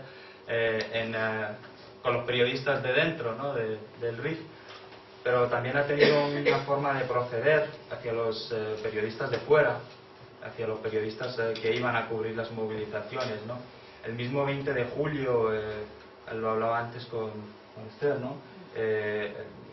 Estábamos allí, ¿no? Y el mismo 20 de julio que se detiene a este periodista, nosotros intentábamos hacer una retransmisión en directo por las redes sociales, pero imposible porque se habían colocado inhibidores en los tejados y el internet no iba, y tampoco las llamadas, ¿no? De hecho, íbamos un equipo y cuando cargaron con las bombas de gas lacrimógeno, pues nos separamos y era imposible ponernos en contacto porque las llamadas no funcionaban, ¿no? Entonces ya se había obstaculizado, como pasó también en el 2011, las conexiones a internet. La tecnología al servicio de la profesión. Vale, voy muy rápido. Bueno, también se expulsa, ¿no? Se expulsa a periodistas. Aquí fue muy sonado, ¿no? Se expulsó a José Luis Novazo y a Fernando San Moreno, periodistas españoles. Se ha expulsado a... es muy curioso el caso del periodista de The Guardian, ¿no? Said Kameni Degan, que pasó 2 horas en el RIF porque su avión aterrizó, se fue a un hotel, vino la policía, se lo llevaron directamente, ¿no? Le hicieron volver a Londres. Se lo llevaron a Casablanca y luego de Casablanca a Londres. Bueno, en esa época era imposible sacar un teléfono en la calle, había policía por todos lados, no podías grabar, si grababas te grababan, si no te quitaban el móvil te grababan a ti. Hoy en día sigue siendo así. Es muy curioso el caso que has dado de Mediapart, ¿no? Porque yo también quería hablar de él. Ha sacado, sí, de ella, periodista de Mediapart, y yo cogí un poco lo que ha escrito ella, porque ha escrito un artículo en Mediapart donde decía que se le acercaron una docena de hombres vestidos de civiles que la sacaron del autobús, le preguntaron si era una criminal.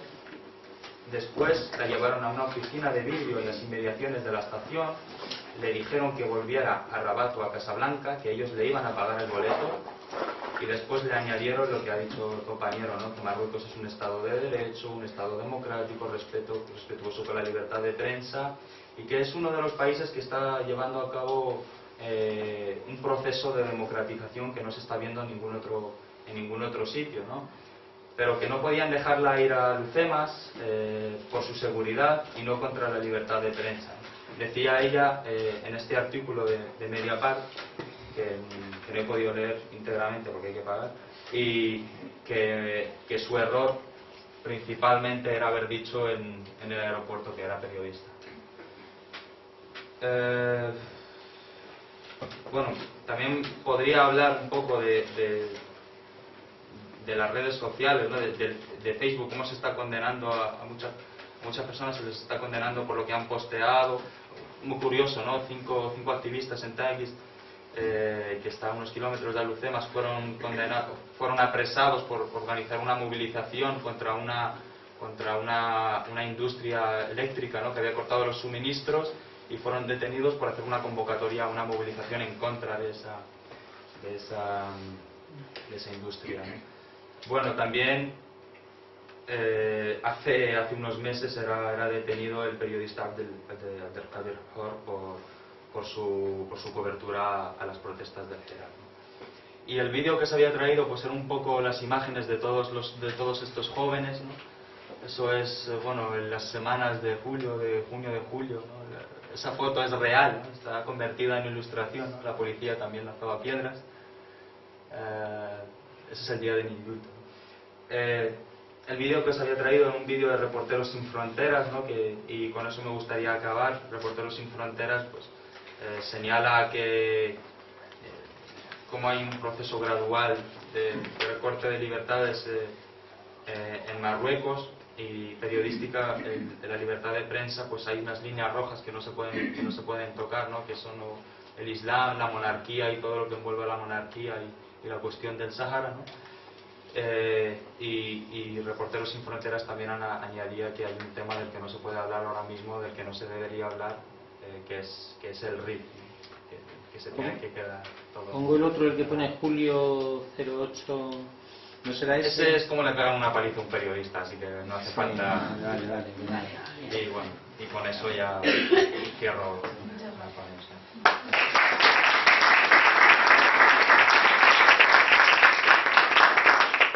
Vamos a terminar, dice Esther que es muy breve, pero bueno, ahí tenéis la exposición de julio de 2017, ¿tu verano? Y bueno, pues Esther, a ver tú también. Para estar llegado tarde, fotoperiodista que ha estado este verano en Alucemas y la exposición que tenéis ahí. Bueno, Hussein ha hecho un magnífico ver, ¿no? de la situación del RIF, sobre todo histórica. Youssef ha hecho un análisis muy completo, sobre todo de análisis político. Y bueno, y mi actuar son las fotos, ¿no? Mi actuar fue el viaje que hice allí en julio, sobre todo para cubrir la manifestación del 20 de julio. Todas las fotografías son de esa manifestación. Entonces, bueno, fue una manifestación, son unas fotos que relatan la lucha o una minúscula parte de la lucha de esa gente que es empobrecida. Ese es el resumen que yo haría, ¿no? de eso. Una manifestación de gente empobrecida que hace unas determinadas reivindicaciones y se le reprime. Bueno, yo viajé, yo no entré por Alucemas directamente, yo entré por Nador, bueno, que está al lado, y justo cuando nuestro autobús, que era el último autobús que salía para Alucemas, entraba en la ciudad de Alucemas, se iba cortando, o sea, detrás de nosotros iba la policía cortando el acceso a la ciudad, y no se permitía, por la convocatoria de la manifestación, no se permitía el acceso a nadie más, a no ser que fuera residente en Alucemas. Y luego, bueno, hablando con Youssef, antes comentábamos cómo mucha gente, a pesar de esas barreras que pusieron y de esa prohibición de pasar a la ciudad de Alucemas, mucha gente entró por las montañas, ¿no? Cortaron los accesos por carretera, pero mucha gente entró por las montañas, y como la policía también lo esperaba en las montañas, ¿no? para disparar y tal. Bueno, iban cerrando la ciudad, había checkpoint, ¿no? Donde los policías, pues bueno, tú bajas y aleatoriamente, contando con que la mayoría, si no todos, de los que iban en esos autobuses iban a la manifestación, ¿no? Además, antes también recordábamos cuando bueno, nosotros teníamos problemas de alojamiento allí, logístico, y prácticamente toda la gente de Alucemas cedió sus casas, cedió sus pisos, cedió sus habitaciones a periodistas que íbamos a cubrir aquello, fuéramos o no freelancers, o sea, viniéramos de un medio o no viniéramos de ningún medio, cómo nos cedían sus casas, sus pisos, cómo todo estaba totalmente a disposición de los que íbamos a ser altavoz de esa manifestación, ¿no? Bueno,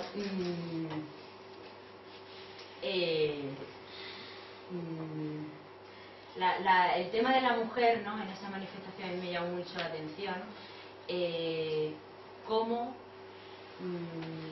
fue una parte tan importante, bueno, ya desde los inicios del Hirak, ¿no? Como hay líderes obreros que están liderando el movimiento, una madre con 4 hijos de 36 años, un desempleado, o sea, cómo es gente de la calle, cómo es gente de a pie los que están siendo, bueno, los que están liderando o los que están guiando ese movimiento, ¿no? sobre todo voy a hablar de testimonios que conocí, básicamente. O sea, son testimonios que uno conoce, que uno entrevista, que uno vive con ellos, corre con ellos y respira gas lacrimógeno con ellos. Y son testimonios que siguen allí viviendo, ¿no? Porque al fin y al cabo yo me vuelvo, pero ellos siguen allí. Entonces, bueno, el caso de aquellas dos hermanas, que podéis ver la fotografía, ¿no? Bueno, esas dos hermanas yo las entrevisté en mitad de la calle y se organizó todo un cordón de gente vigilando para que no viniera nadie, ¿no? Nadie, me refiero a policía, ¿no? Entonces, eso fue corriendo de un lado a otro, donde las entrevisté, y en las esquinas se ponían a vigilar para que no vinieran a cortarnos la entrevista, ¿no? Y son cosas así. Su hermano está encarcelado y ellas han dejado de estudiar. Era el único hombre que traía dinero a casa, llevaba dinero a casa, y ellas han dejado de estudiar por meterse en la lucha para la liberación de esos presos políticos, ¿no?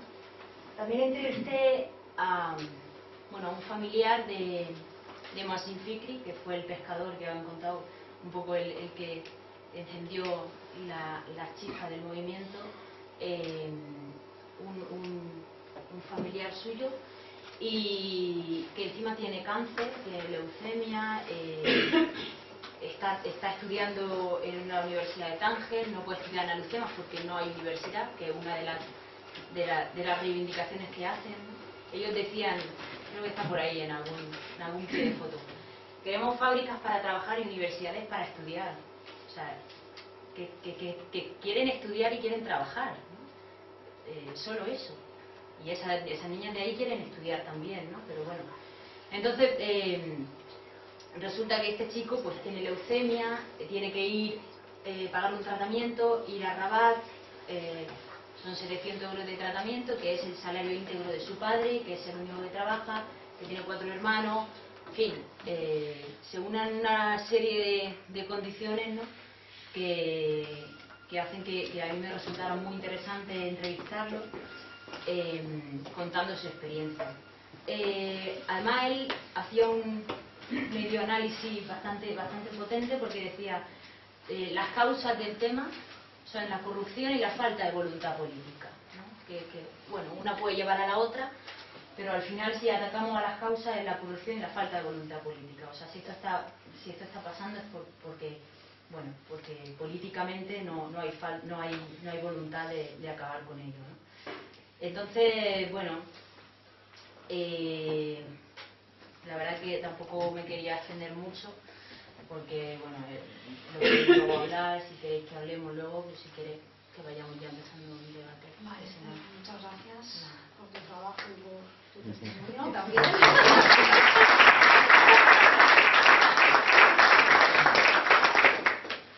Para ordenar un poco el diálogo, si os parece, ¿se ha quedado alguna cosa suelta, algunas dudas rápidas que queréis preguntar? Porque antes comentábamos que no estamos informados como deberíamos de esta movilización y de la historia. Brevemente, y luego ya pasaríamos al diálogo. Sí. Una pregunta, José, porque no tomé nota y no me quedó clara. Has dicho que en 2016 hubo 7.000 movilizaciones en Marruecos o en el norte de África. No, en Marruecos, solo en Marruecos.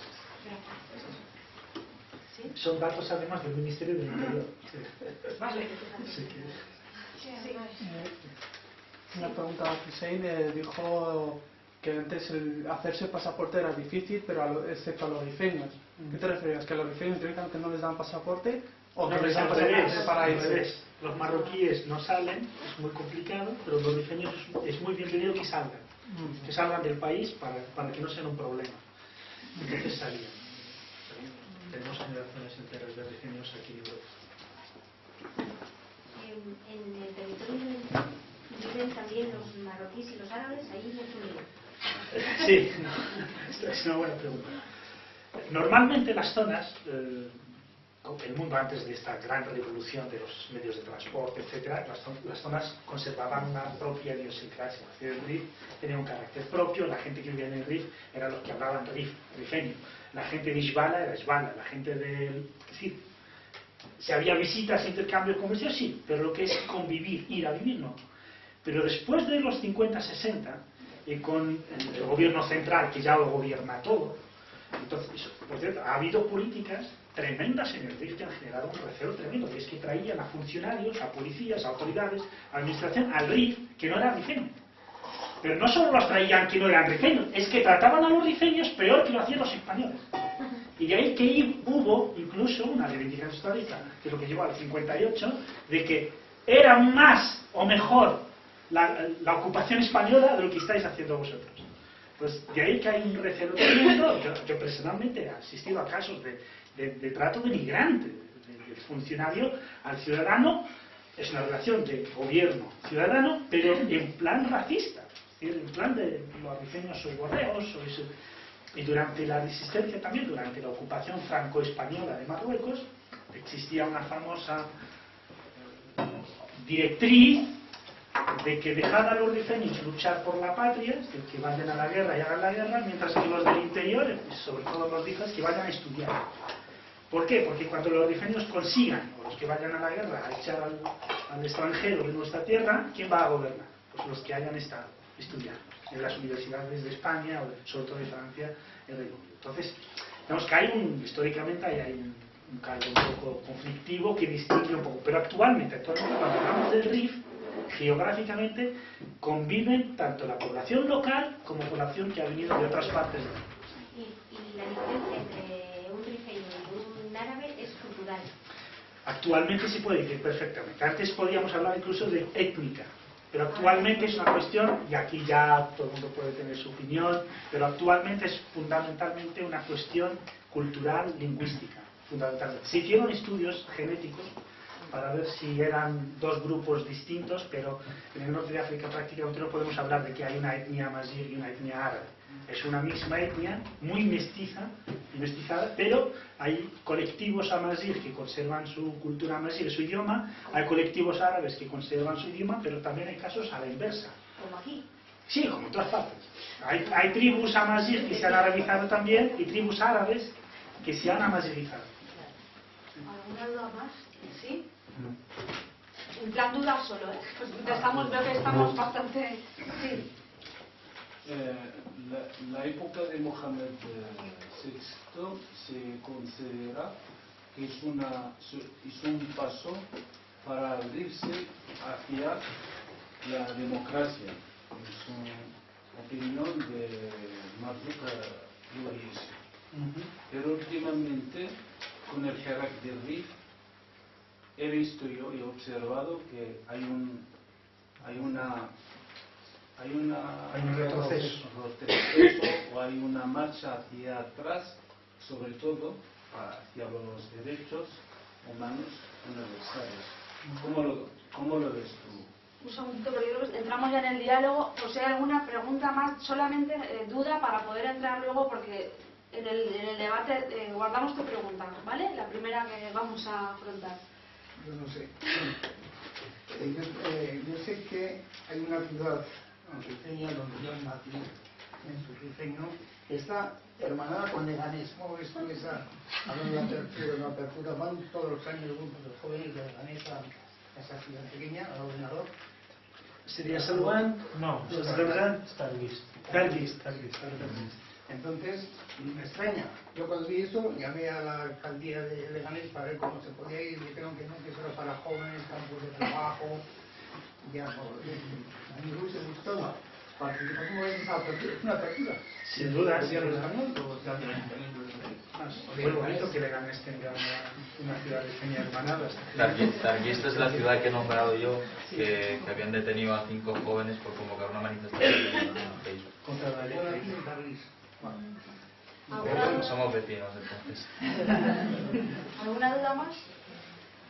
Yo hay una cosa pequeña que me gustaría mencionar, si queréis mencionarla, porque creo que es muy importante que va a tener la globalidad del movimiento en la cabeza, y es que no solo las mujeres, como vemos en varias de las fotografías, sino que parece, y por lo que también ha sido en la prensa, que es como la familia entera, ¿no? De hecho hay varios menores, varios niños que han sido detenidos. ¿Podría darnos más datos en cuanto a eso? Que han sido liberados, no han sido liberados, cuántos estuvieron, pero un número importante de niños muy pequeños, no adolescentes, sino niños de 13 años, ¿no? Al principio de las movilizaciones hablaba con gente que estaba en los temas y había madres de hecho, que les decían a sus hijos que no salieran a las calles. Que los padres rifeños tienen una cosa en el cuerpo que se llama historia. Y esa historia la ha contado muy bien José, ¿no? Que no sé si has nombrado que ese traer políticos árabes generó el 58-59, pero que eso acabó con un bombardeo, ¿no? y ametralladora para sofocar a esos levantamientos que hubo en el 58-59 y también los hubo en el 84 y fueron reprimidas, y de ahí datan pues fosas comunes, ¿no? De los que en este país sabemos mucho de fosas comunes también, ¿no? Al principio esa historia, ¿no? Que tienen nuestros padres y nuestros abuelos, pues les llevaba a decir a sus hijos que no acudieran a las manifestaciones, ¿no? Pero fue la propia violencia o el propio contexto de la propia inercia de las movilizaciones las que acabó sacándolos a todos a las calles, ¿no? Padres, madres, hijos, y iban todos a las manifestaciones, ¿no?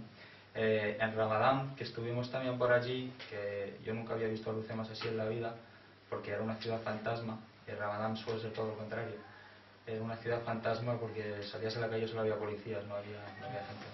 Y era muy curioso porque se organizaban manifestaciones por la noche, pero claro, se subían a las colinas porque las calles principales estaban tomadas, y quienes se manifestaban en las calles eran los chavales, ¿no? Eran chavales muy pequeños, eran chavales que... Y en ese momento había otra forma de protestar porque ya estaban tomadas las plazas, estaban tomadas creo que estoy hablando de junio, si no me equivoco, estaban tomadas las principales calles, había policías por todos lados. El barrio donde yo nací pues estaba tomado porque era el barrio de resistencia y de mayor resistencia, y ahí la forma de protestar en ese momento era con caceroladas, ¿no? Se subían a los tejados de las viviendas y empezaba con las caceroladas durante una hora casi, ¿no? Después del rezo y de comer, ¿no? De romper el ayuno. Y quienes salían en ese momento a las calles eran los chavales, eran menores que corrían por la calle, que gritaban, y que incluso vimos cómo también golpeaban a los menores, ¿no? Desde entonces sí que se ha detenido a muchos menores, no recuerdo ahora mismo las cifras, a lo mejor Ignacio... Entre 19 y 24 menores están sobre todo en Nadal. Cualquier dictadura es estúpida, por definición. Y por eso hablaba antes yo de la inteligencia del Herak del Rif, que incluso fueron a la playa y hubo antidisturbios que entran a la playa y el agua. Es decir, ¿pero qué sentido tiene? Para que veas las órdenes cómo llegan y cómo... Es que a veces incluso los mismos antidisturbios dan pena. Dan pena porque tienen que hacer unas actuaciones que les dejan en evidencia, que les ridiculizan a ellos mismos como fuerza represora. Perseguir a la playa, entrar en la playa, niños que están jugando en la playa porque era verano también, y ver a los agentes antidisturbios con esos equipos tan pesados, con esas porras, entrar al agua. Bueno, pues vamos a entrar en el debate directamente. ¿Recuerdas la pregunta? Sí. Fíjate lo que ha pasado en Marruecos, ha pasado con el régimen de Al-Assad en Siria, ha pasado con Jordania. Siempre que viene un nuevo monarca, intenta que el primer año o 2 años ganarse un poco la simpatía de la gente. Pero eso no es un cambio de régimen.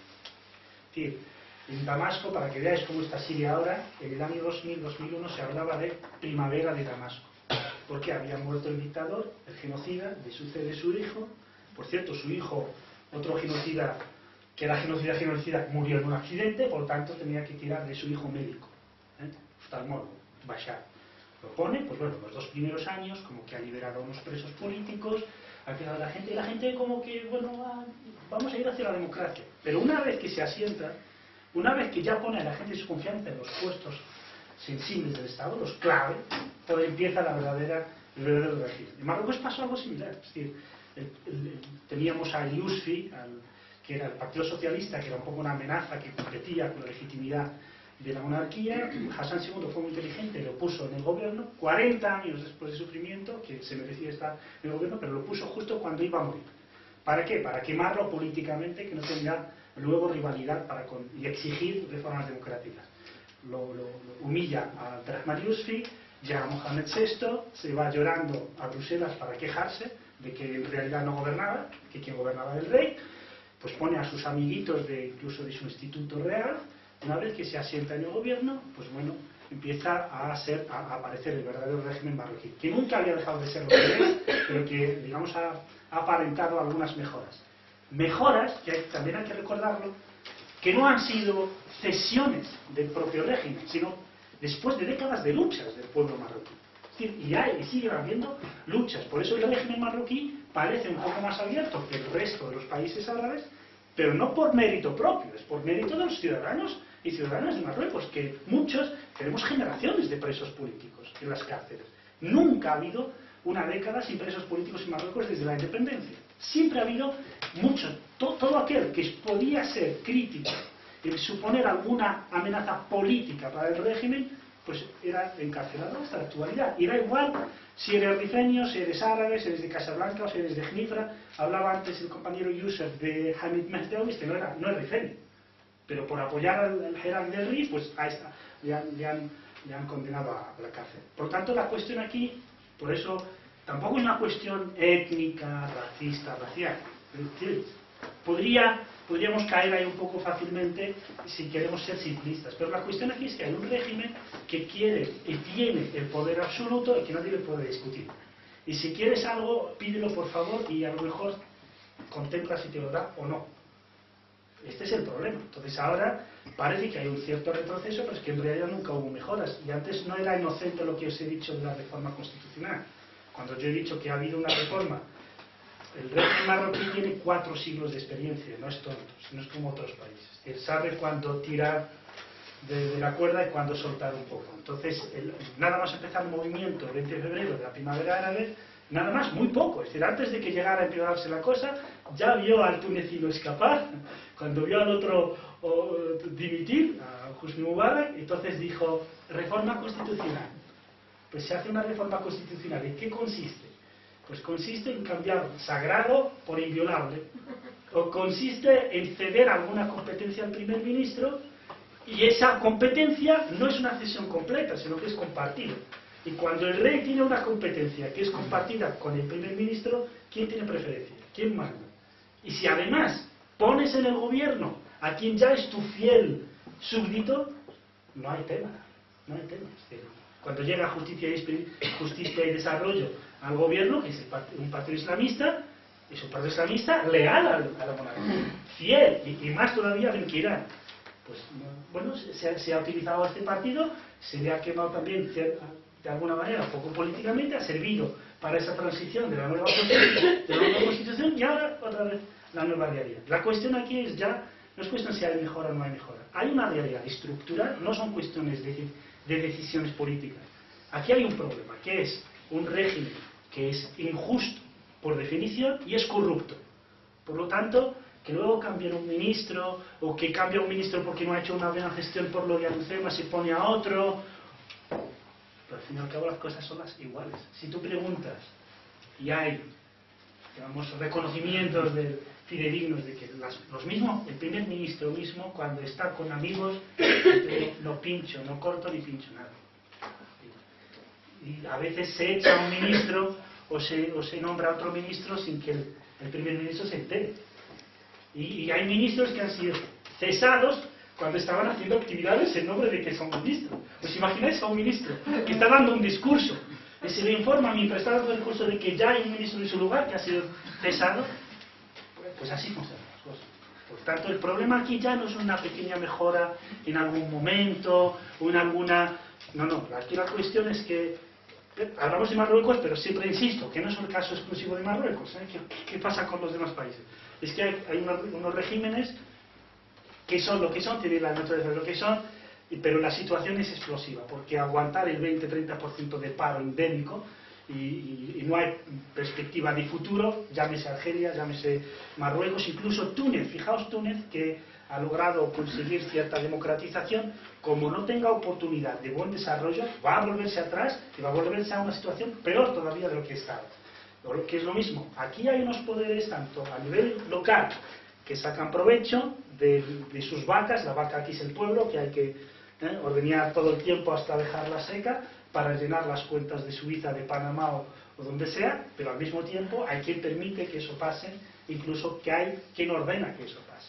Y para que, termino ya, lo que llamamos aquí los recortes en España que nos están haciendo tanto daño y que estamos hartos desde el 2007, 2008, 2009, estos países lo llevan sufriendo desde finales de los 70 y no salen de ahí. Y por eso tenemos que mirar un poco fuera. Cuando nuestro gobierno dice que con los recortes vamos a recuperar nada. No hay país en el mundo que haya hecho caso al Banco Mundial y haya salido de la crisis. No lo hay. No lo hay. Es de ruina a ruina.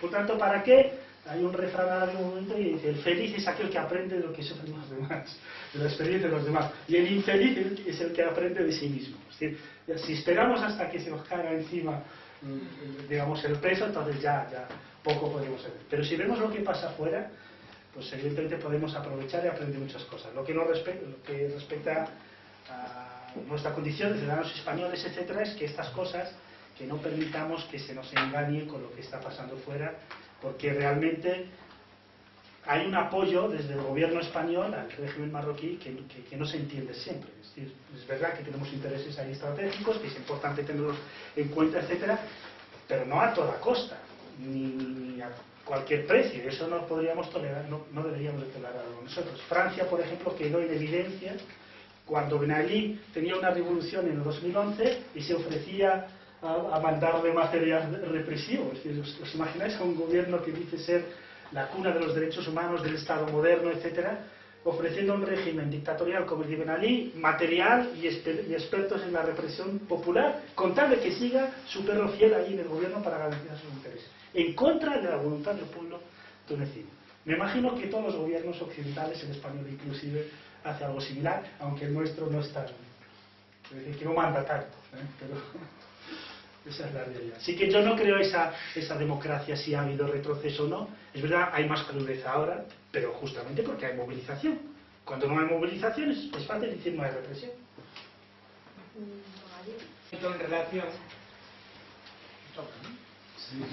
yo no sé si estoy confundido, pero creo que en los últimos 4 o 5 años hay un importante impulso para industrializar el norte de Marruecos, importantes inversiones en infraestructura, sobre todo en Tánger y en Nador. Algunas de ellas las he podido ver. Hay incluso la instalación reciente de los proyectos en marcha para implantar fábricas del automóvil, en concreto de Renault y alguna más, que ahora no recuerdo. Y quería preguntar vuestra opinión en este contexto que estáis diciendo, en qué medida afecta a la situación política, en qué medida es una concesión de los países occidentales, o cómo lo veis vosotros, cómo interpretáis esta, si es que es así, si es que no estoy equivocado. Bueno, a raíz del movimiento, ¿no?, del Hirak, pues provocó pues, que hubiera cambios de los que aquí ya se han hablado, ¿no?, como ha sido la cesión de determinados funcionarios públicos o ministros, en los que se ha acusado, por ejemplo, de no llevar a cabo, de no implementar de forma efectiva lo que ya has comentado, ¿no?, estos planes, por ejemplo, de industrialización, no de industrialización, pero sí de proyectos sobre todo en el RIF, ¿no? Proyectos a los que había destinados muchísimos millones de euros, no recuerdo exactamente cuántos miles, y que de alguna forma había habido allí procesos de corrupción, y que todo ese dinero pues no se había destinado al fin último de un proyecto que ya debería haber empezado hace muchos años y que no empezó, ¿no? Y realmente ese tipo de inversiones, ese tipo de infraestructuras no llevan a un cambio real en la propia sociedad que allí, que es lo que un cambio de lo que la población está allí pidiendo, ¿no? Por un lado, por esa corrupción endémica que envuelve a los funcionarios, ¿no?, en sí, y por otro lado porque muchas veces son como parches, ¿no? Lo vimos, por ejemplo, durante la recaudación, el dinero que se destinó tras los terremotos, ¿no?, todo aquel dinero que se destinó para levantar todos esos edificios que se habían caído, esas ayudas a toda esa población que nunca llegó a la población. Lo hemos visto con el proyecto Mediterráneo, creo que se llama, ¿no?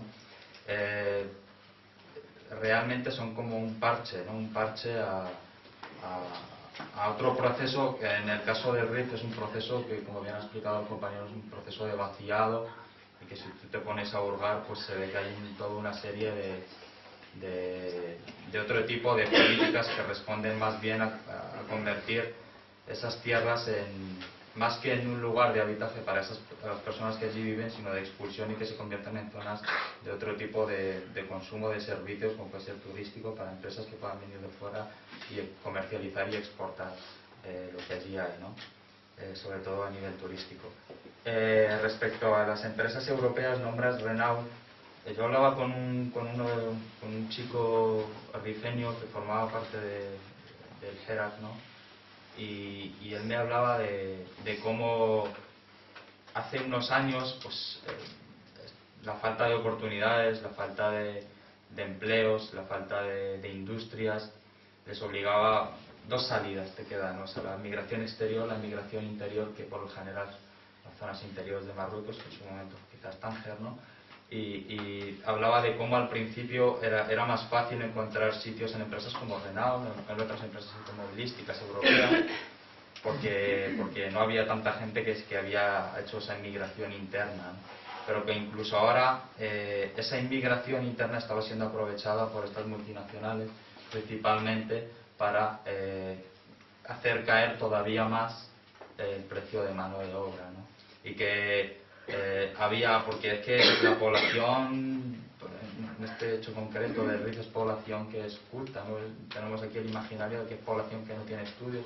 La mayoría son estudiantes, la mayoría de los chicos de los que he nombrado tienen carreras, ¿no? Pero ¿qué van a hacer en una tierra en la que no hay?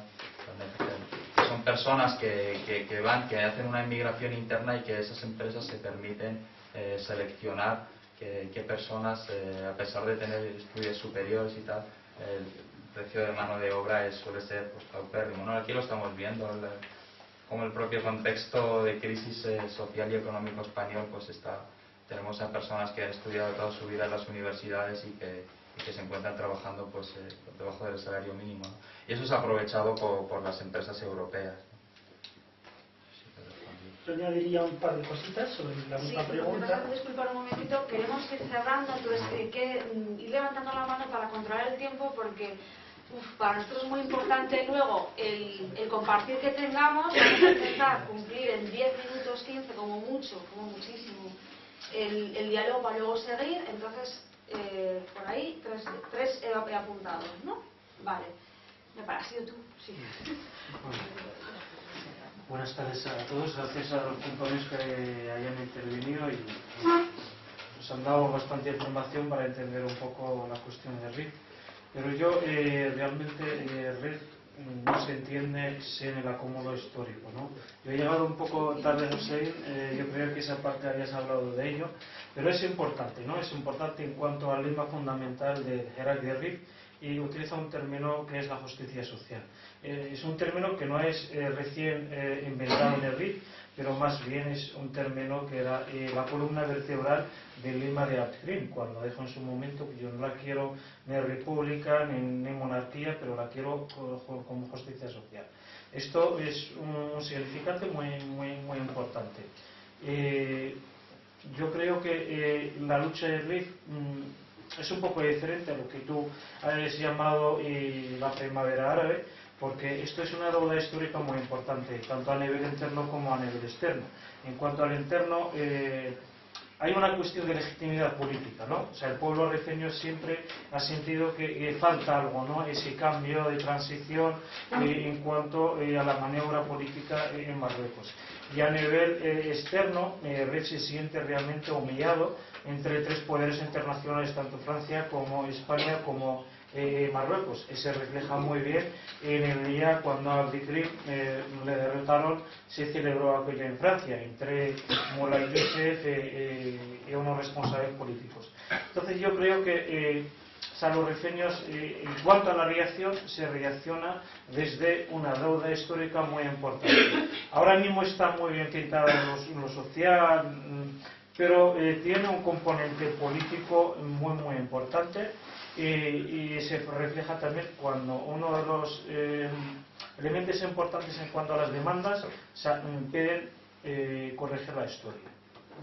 O sea, esto es un indicador importantísimo. O sea, esto no viene así, porque viene para decir, basta ya, que tenemos un legado de identidad totalmente diferente, que es una cultura milenaria en Mediterráneo, que no tiene que ver con aquel mundo llamado el árabe tal como ellos lo venden, tal como lo vende la monarquía, que somos un mundo árabe, que tenemos cierta relación directa con el Oriente, ¿no?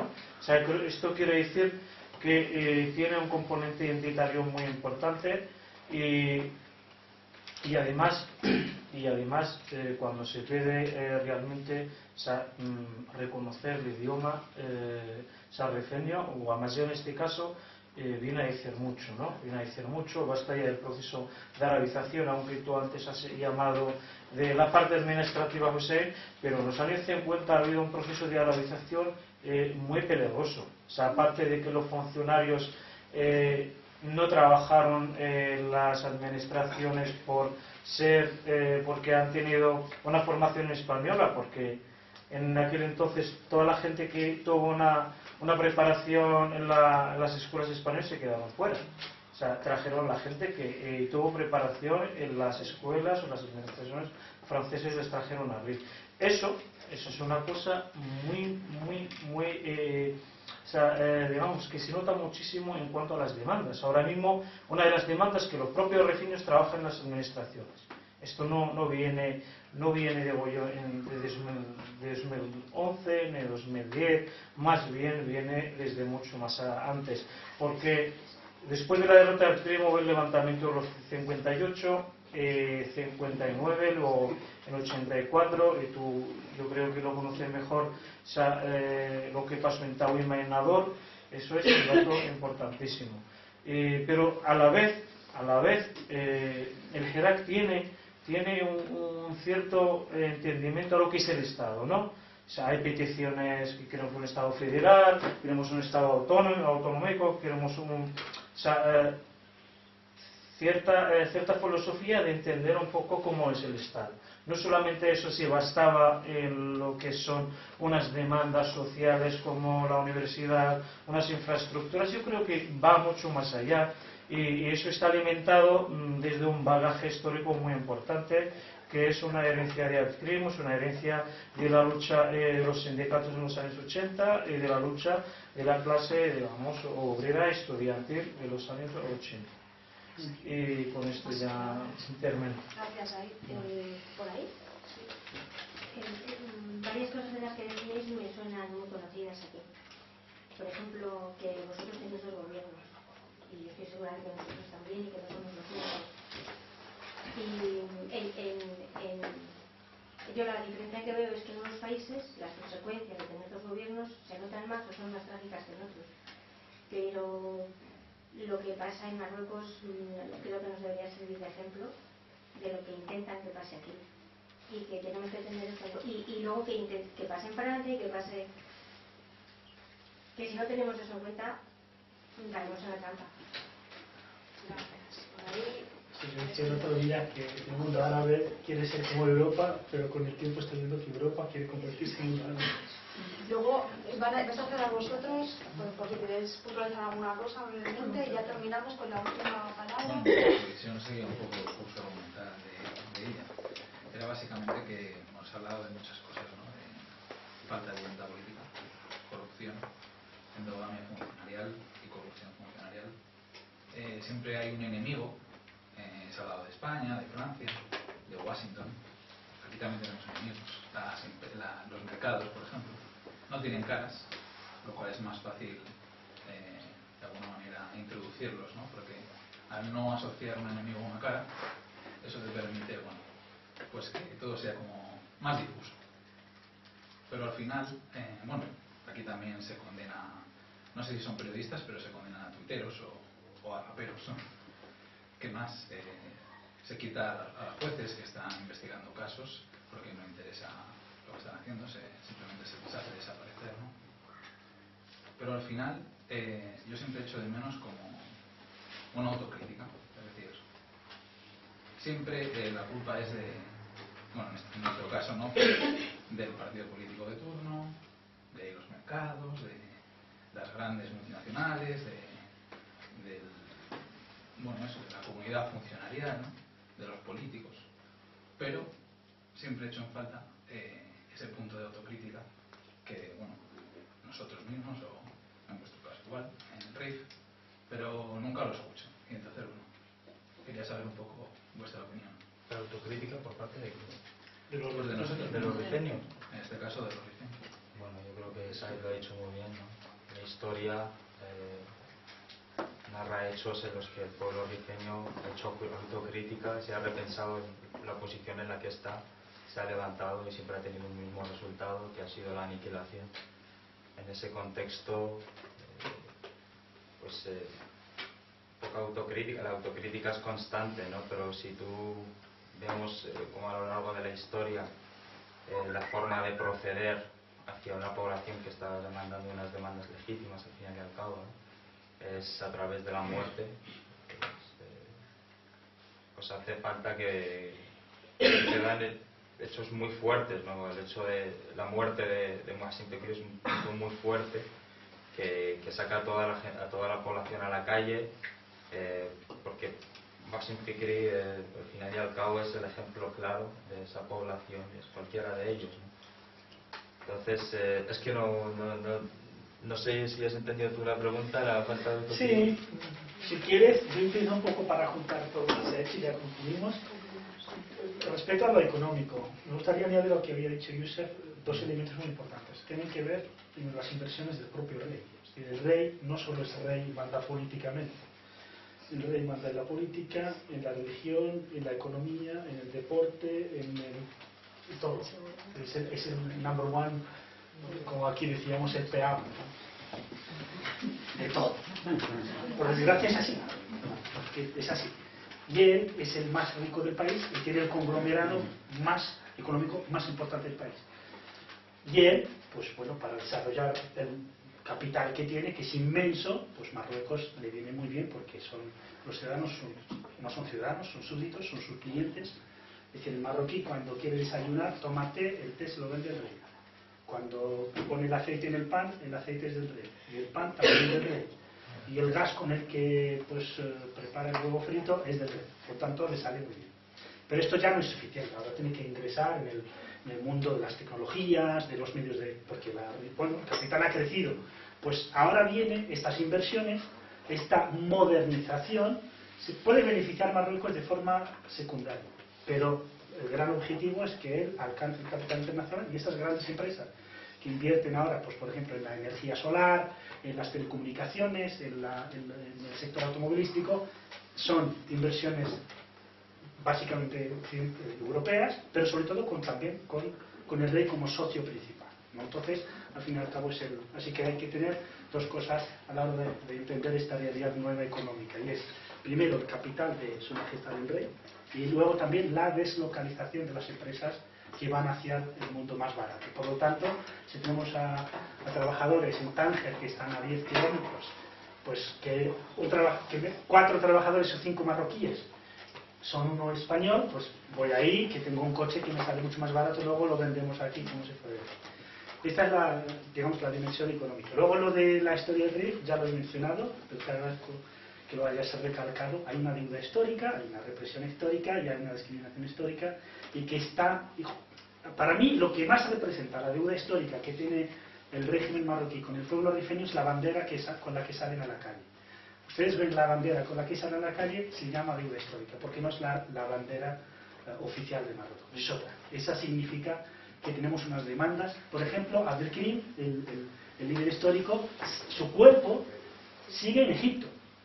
Es decir, el régimen marroquí le sigue teniendo miedo al cuerpo de un líder muerto, que no es nada, que sería traer el cuerpo y dejarlo en Esdir, en su ciudad natal, al lado de Ausdebar, pero no quiere. Pero no solo le tiene miedo a un muerto, sino que ni siquiera lo tenemos en los libros de historia marroquí. No se estudia. Cuando es venerado en todo el mundo, cuando se estudia su historia en todo el mundo, pues en Marruecos no. No. Por tanto, hay una gran carga de deuda histórica ahí, muy importante, que no es lo mismo que hablar de separatismo que algunos han escrito sobre eso. No tiene nada que ver, y que haya algún que otro que expresaría su deseo desde la ignorancia o incluso desde la conciencia, da igual, que le gustaría un RIF independiente, no es la realidad del RIF. No se quiere dar un Estado rifeño, pero sí se quiere un reconocimiento a la identidad rifeña. Y esa idea, sobre todo, es una idea que ha surgido desde Europa hacia allí. Sí, que se quiere que sea así, pero que por desgracia se ha escrito en España sobre esto y no debería de ser así. Y lo de autocrítica, es verdad que hay que hacer autocrítica. Por ejemplo, pues si sabemos un poco las razones, la autocrítica no va a ser tan dura. Es decir, si ha sido oprimido, si no ha habido inversión, si ha habido marginalización, etcétera, pues es difícil hablar de que, oye, la gente tenga, digamos, autocrítica. Pues no ha habido ni siquiera autocrítica, la hace quien ha tenido el poder, quien ha podido hacer algo, no lo ha hecho. Pero también hay que decir que, digamos, no solo ya el RIF, la zona, y España inclusive, pero hace un tiempo, ¿no? Por eso me gustaría que, aunque estemos mal como España, temamos ser como Marruecos, pero no somos Marruecos. Hay un buen trecho, pero es bueno para controlar que no queremos ser así y ser exigentes aquí. Perdona que te interrumpa, si Marruecos es Marruecos es porque España y Francia han contribuido a que sea Marruecos. Sí, pero los marroquíes son dueños de su destino si quieren que les influya. No vamos a tener un nuevo debate, vamos a seguir un ratillo, seguimos informalmente en el debate las horas que queráis, esto está abierto hasta las tantas, o sea que vamos a cierra. Si yo cierro no tengo problema. Pero vamos a cerrar porque ya llevamos 2 horas casi y entonces tenemos que ir cerrando. Pues ahí cierro, digo, hay que hacer porque a mí lo que más me interesa, por eso me ha gustado muchísimo el Herak del RIF, porque están haciendo, queramos o no, una nueva élite. Nuevos referentes que antes no han tenido los rifeños. De referentes como Zebzati es algo novedoso, es un tipo de 30 y pico años en paro, pero que de repente la gente, el pueblo rifeño se identifica con él, es un gran logro, es un gran avance. Por tanto, está emergiendo, pero hay que hacer autocrítica en el sentido de que hay sectores que no son arrogantes, que no están abiertos a cooperar por los puntos comunes y las diferencias ir poco a poco trabajándolas. Eso existe, está ahí. Por lo tanto, hay que trabajarlo, hay que hacer esa autocrítica. Y termino agradeciendo mucho a Mónica y a Esther, porque Mónica y Esther han sido las que han tenido esta gran iniciativa, lo agradezco muchísimo, también a Saña Onda de Madrid, y que esto no es un acto de justicia y espiritualidad o de ninguna rama ideológica marroquí, ni del Herak, porque Josep está aquí como periodista que ha cubierto, al igual que Esther, y un servidor como alguien que conoce el RIF. Muchas gracias. Gracias.